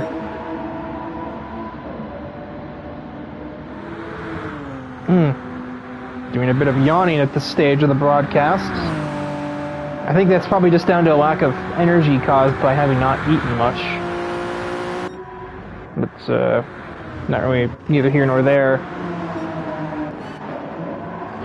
They are one and the same as they exit the pit lane. AJ will brake later for the hairpin as they finally occupy separate points and spaces. Crossover attack on the pit exit. That is definitely a new one. And AJ will get back to second place. But he will find a Corvette in his way. Boryoshi, opportunistic, down the inside, takes both cars. Lap traffic, no, yeah, use him as a pick, as one would tend to say.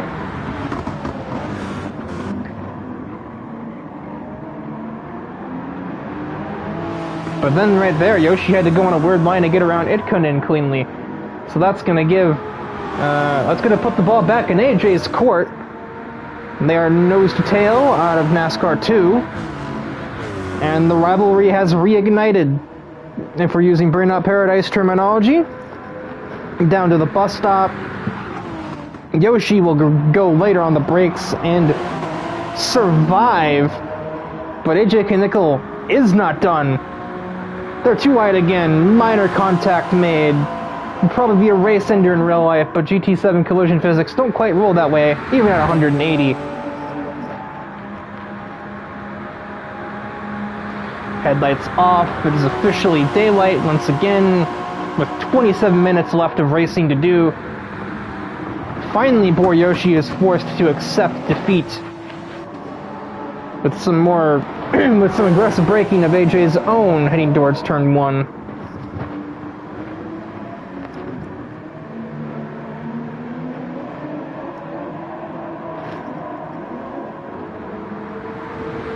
But we know the old rubber band effect. This battle for second is not over, and it may not be over until the checkered flag falls. Or if if one of them has a mistake. I believe most everybody should be going to the end from here, I think. Although I'm not positive. We might have to see some last-minute pit stops from the GT class, anyway.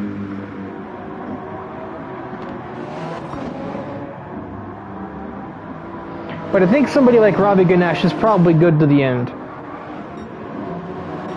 But he may be the only one in that category who's able to go to the end from here. Not that it'll help him much, since he's a minute and a half removed from the next GT car.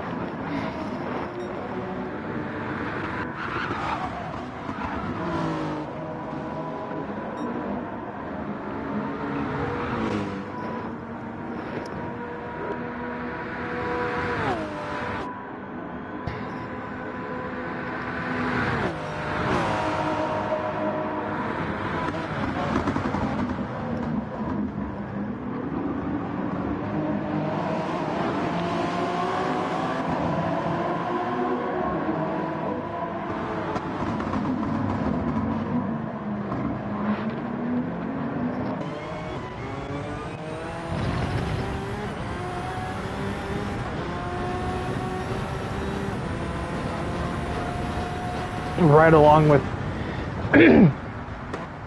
along with for Yoshi, see if we can find some way to respond and get back by AJ Kinnickle. Not looking super promising up to this point.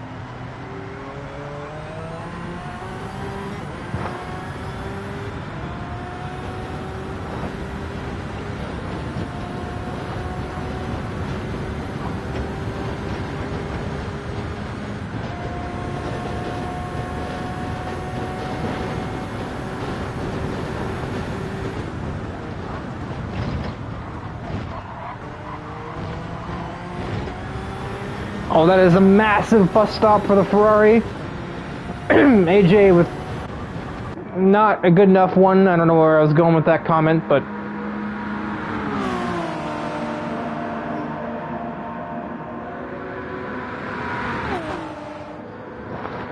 and he draws alongside. We're going to go down to turn 1 again. Round, yes, between Yoshi and Kinnickle. Kinnickle with the inside lane, and it is going to be relatively textbook defense, but obviously, if you throw enough overtakes, throw enough passing attempts at the wall, one of them will probably stick. However, it is only going to be a 2-car battle now. Kevin is 12 seconds back. He is just going to have to accept 4th place unless something incredibly dramatic happens.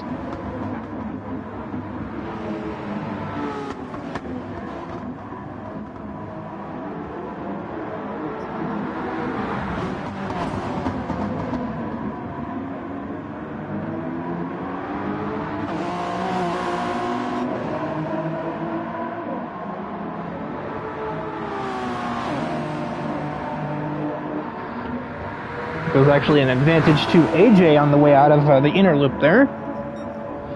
Slipstream not even doing enough to make up the difference.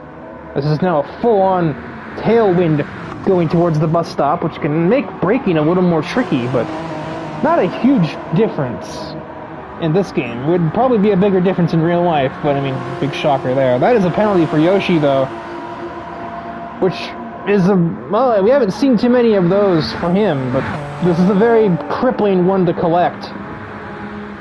That's going to put him from 7/10 back to probably close to 2 seconds back by the time we get to turn 1.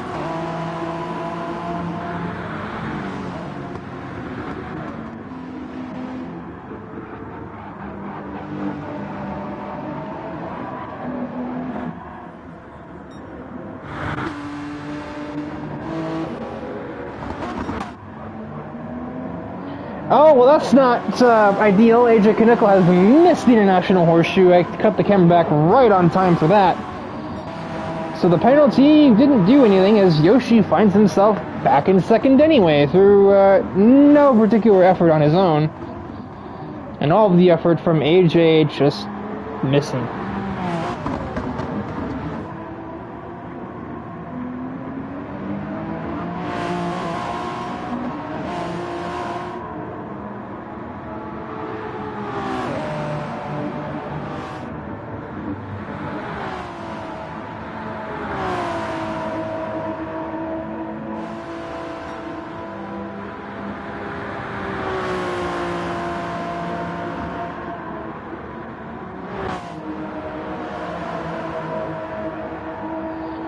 Seems we also soon have a battle for 6th in class. Matt Hall on pit cycle, or perhaps due to any potential errors the 7 car has made, is ahead of Luke Allen, but I don't think Luke is going to accept that for too long.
What an astute observation, zoom indeed. In case we needed subtitles for the racing action today. Just under 20 minutes to go in the race.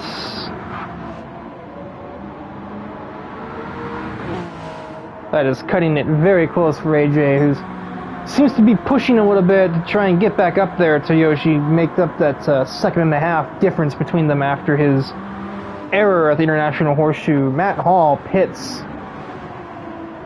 a little early, I would say. His car could definitely still go the distance. Okay.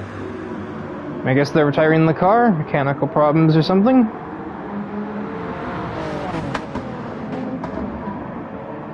Either way, that leaves us with a field of 14, 7 prototypes.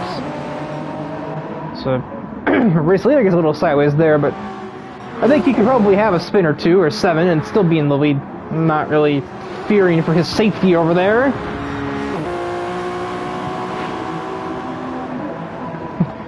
AJ Knickel up on his previous fastest lap by 1/1000th of a second. What a time to be alive right there. That should almost certainly mean he's going faster than Yoshi at the moment. And well, the interval says, confirms the theory, but that major sideways moment, well, Yoshi got the exit of a lifetime. AJ, well, he is not going to be 1/1000th up at the next sector line, I'll tell you that.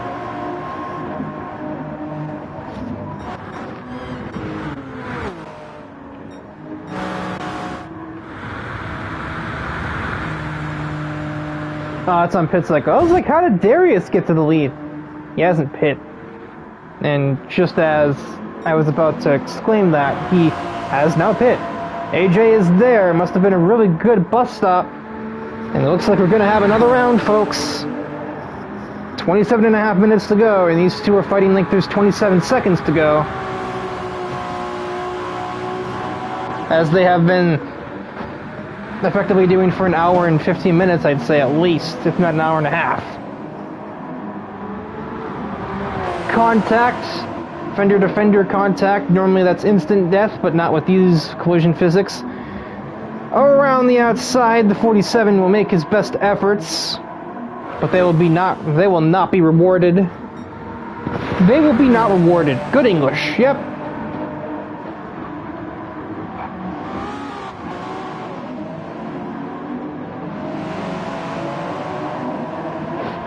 The slightest of crossovers. That is good momentum to the 47. That is super late braking. Too late, as a matter of fact, and he will not be making the turn that way. It is a mighty big exit from the corner, though. Just from the way he was able to come out of the turn after missing the apex. He essentially ran the high line on the inner loop, which is not really a concept I thought I'd say out loud, but here we are. Oh, but it is not listening through the bus stop. That is an execution right there. Not a penalty, mercifully. I've certainly seen the game give penalties for something like that in my time. So AJ was lucky to not have been smited in that particular instant.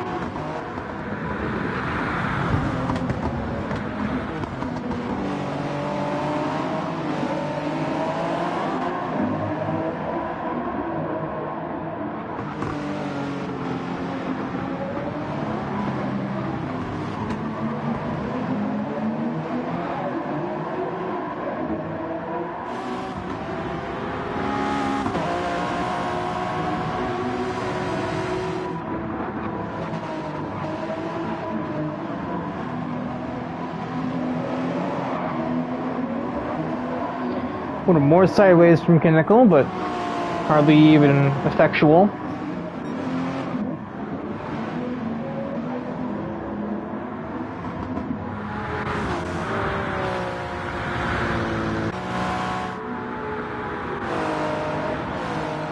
There is seriously just nothing doing down in the GT's neck of the woods. I think the closest battle was still like, was it 6 or 8 seconds apart? 6 seconds.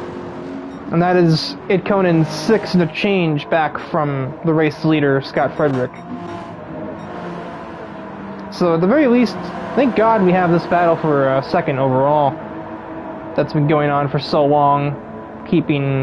Saving the commentator, bring back that old terminology from my AF1 days on the commentary team.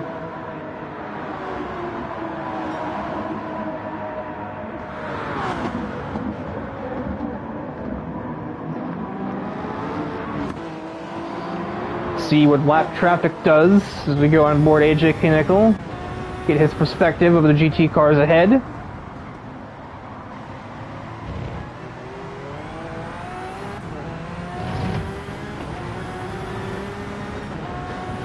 Looks like Ganesh won't really be affecting things any, but there's still another one up ahead.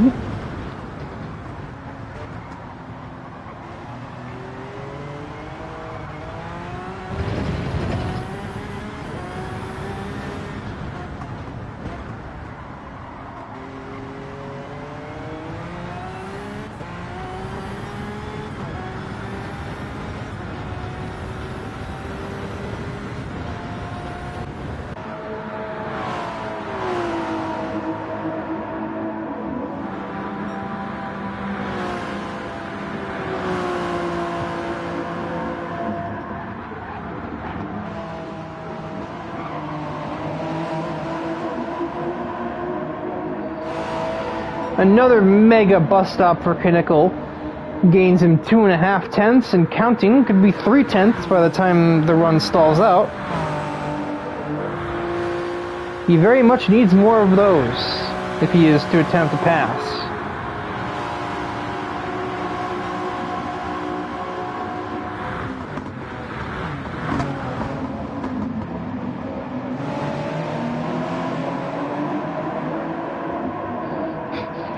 The next lap car is actually a fellow prototype in Luke Allen, such as the difference in pace, even within classes, cannot be completely ignored either. That's nothing particularly new for ARC by any means. I've certainly seen plenty of that. And much worse extent for good measure.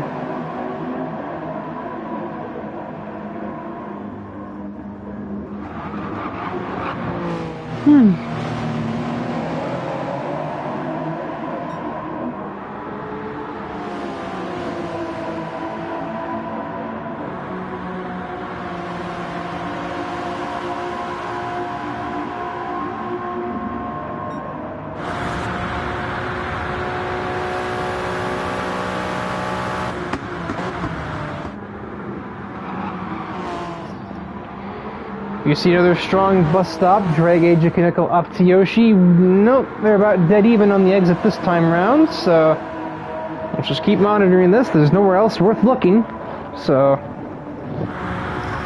yep, they listen to the beard. We don't want that.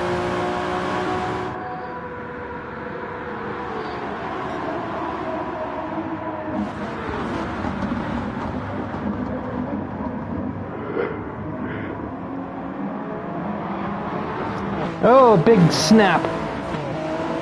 Didn't really lose AJ much time though, so another case of just kind of just ignore it. Didn't mean anything, it just looked a little startling.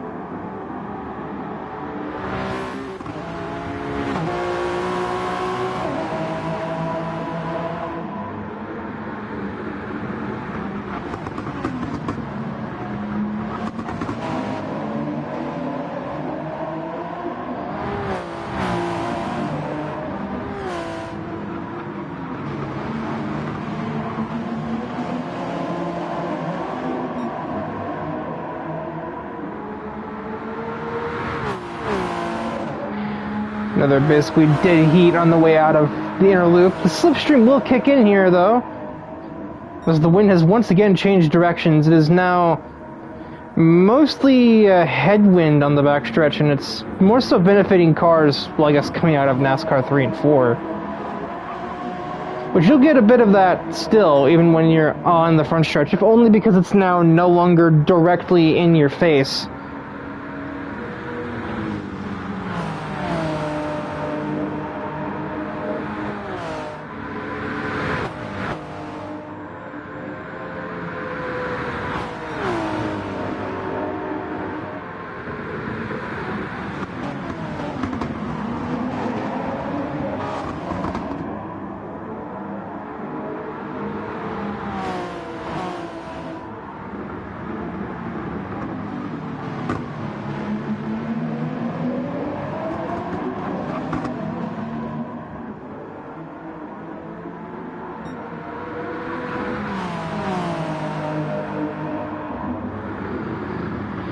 Still basically a dead heat, just about a half a second apart.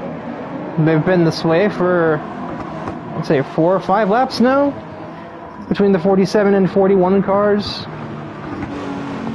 Let me adjust myself in my chair. Watch AJ get more snap oversteer, which will lose him some time onto the back onto the oval. It is going to be very close on fuel for the hypercars. As Dominic takes the start-finish line, we've got 8.5 minutes to go. So we're looking at 6 more times around for him, I'd say.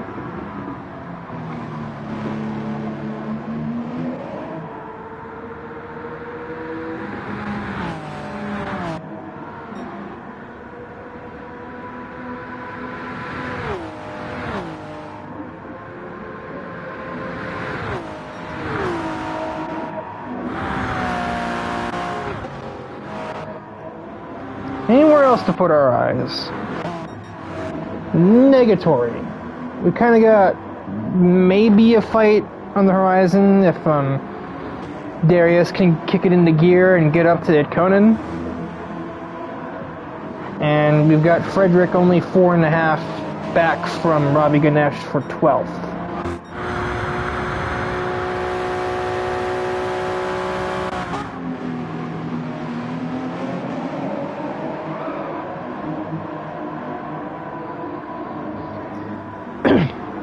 Yoshi a little better on the fuel. He's been saving it just a little better.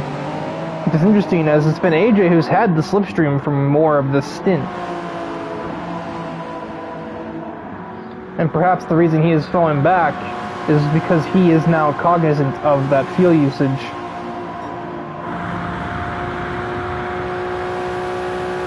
While Yoshi may just be clean, or maybe in the good already.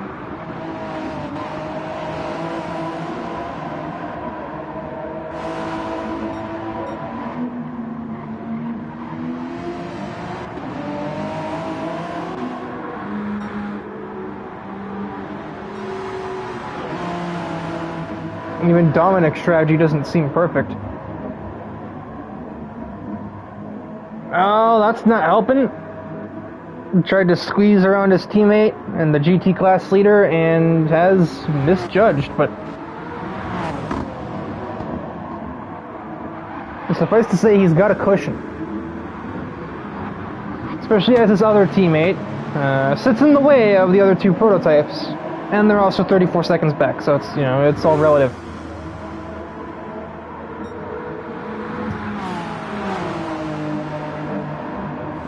A bit of a snappy lane change from the Porsche there.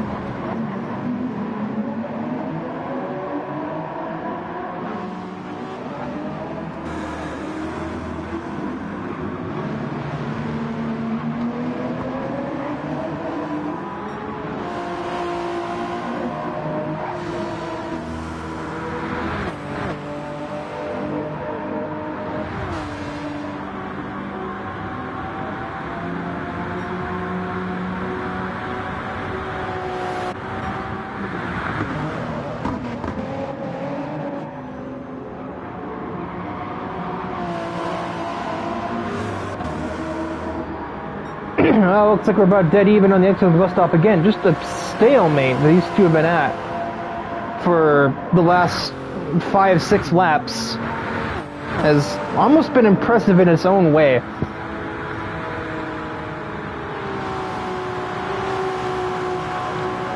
About 3/10 between them as they lap a Volvo and head towards turn 1 for the 72nd time. That was a little awkward. AJ, I don't know if he missed under the brakes or if... Oh no, I think Yoshi was having to brake harder to react to avoiding crashing into the 26 of Ganesh there.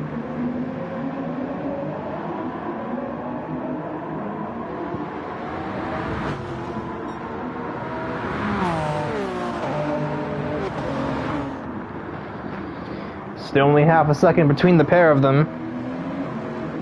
Although Yoshi's going to make some big bank on the exit there. It's not going to do a ton though, since it's only a short shoot to the next turn.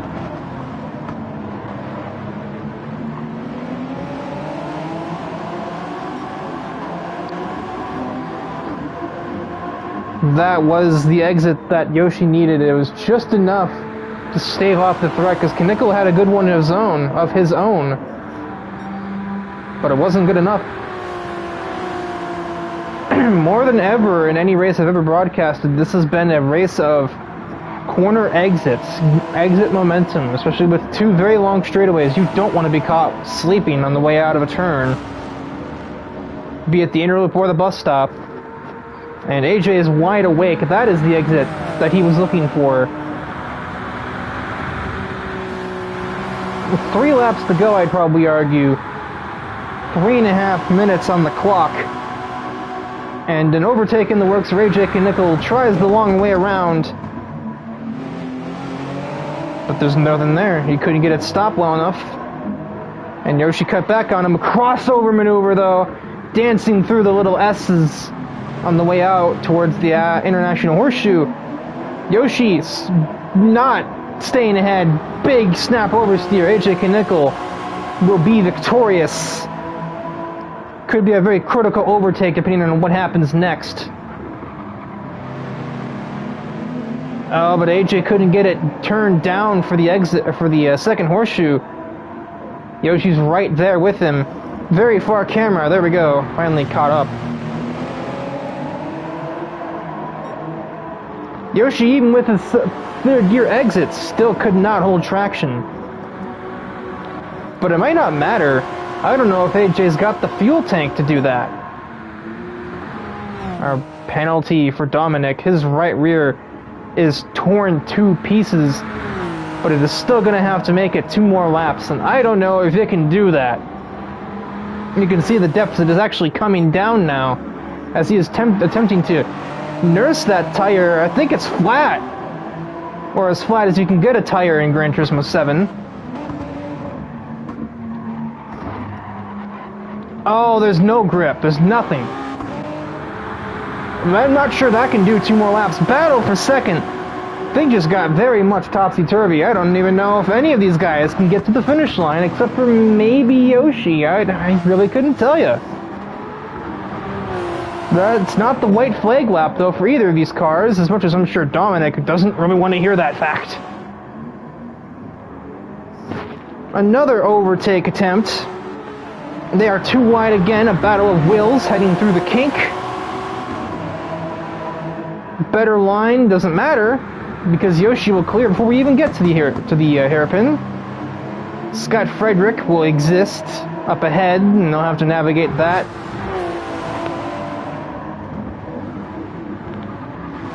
He is not giving way He is running his line. He's allowed to. Sideways, Boryoshi. Door-to-door contact made. They're both going to have to go high to avoid Sonic. Excuse me, avoid Scott Frederick. I just read his username. It's easier in the heat of the moment. The white flag will soon fly for one Dominic Kubinski, who has, up to this point, been completely unrivaled. But his biggest enemy could very well be that right rear tire, if he cannot survive one more time around the Daytona International Speedway.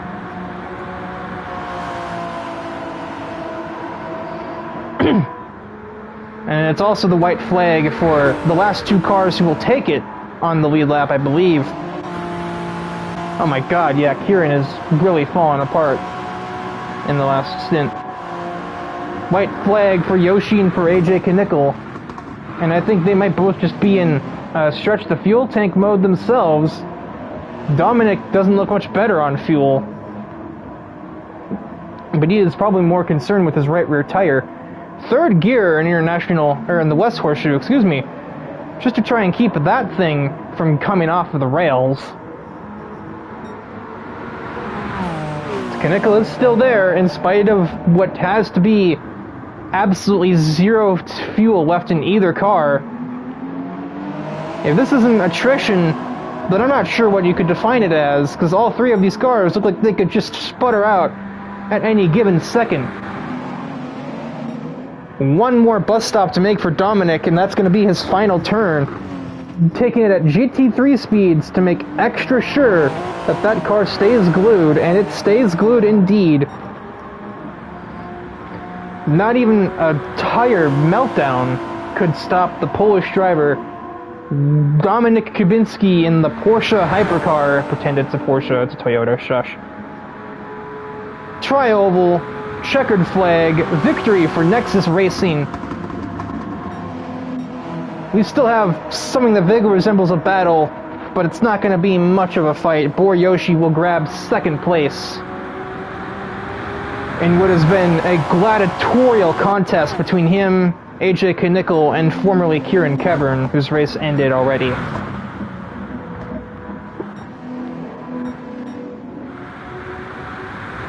And it'll be one Scott Frederick.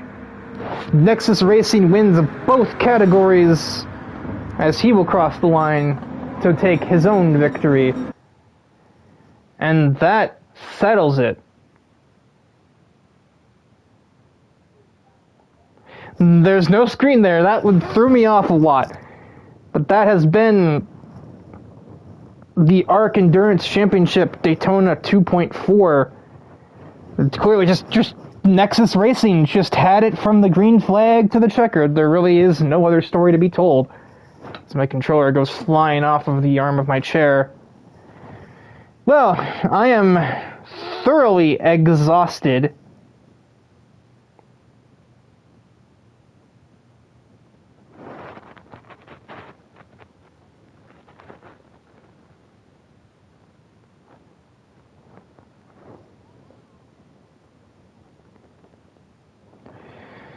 Ay, ay, ay. Well, that should, that'll do it for me.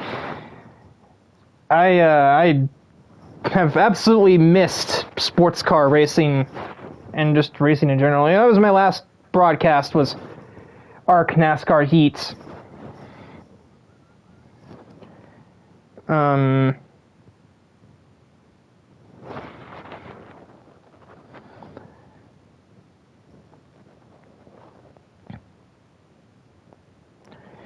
I was just trying to see if anybody was going to say anything about podium interviews. I don't think anybody is particularly interested. Even if they are interested, I cannot do it. I need to tend to myself. I am starving. But, yeah, that has been the ARC Endurance Championship. Okay, they did just ask.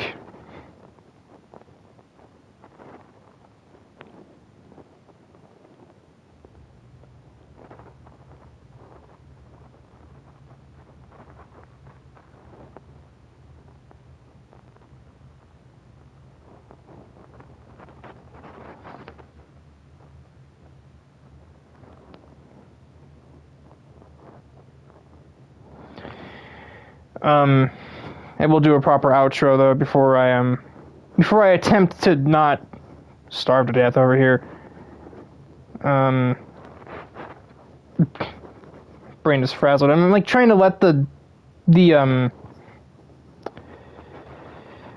excitement calm down before I can even properly compose myself as far as anything goes. I'm just gonna stay here until the session closes.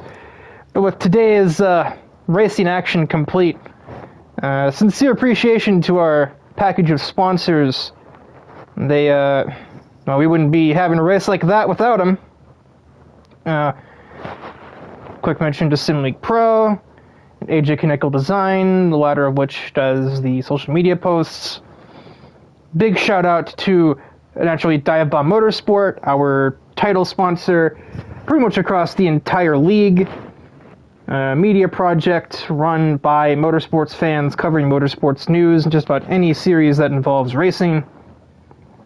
And to the Racing Rats, our Assetto Corsa modding partners, high quality free mods, and close cooperation allow us to put on other shows on Assetto Corsa itself, which are also broadcasted. You can find them elsewhere on the channel, but you won't hear my amazing voice and occasional very, very confusing English. But for everyone here at AutoRacingConnected, Rick Lommel signing off after a triumphant return to the commentary booth for the first time in at least several months.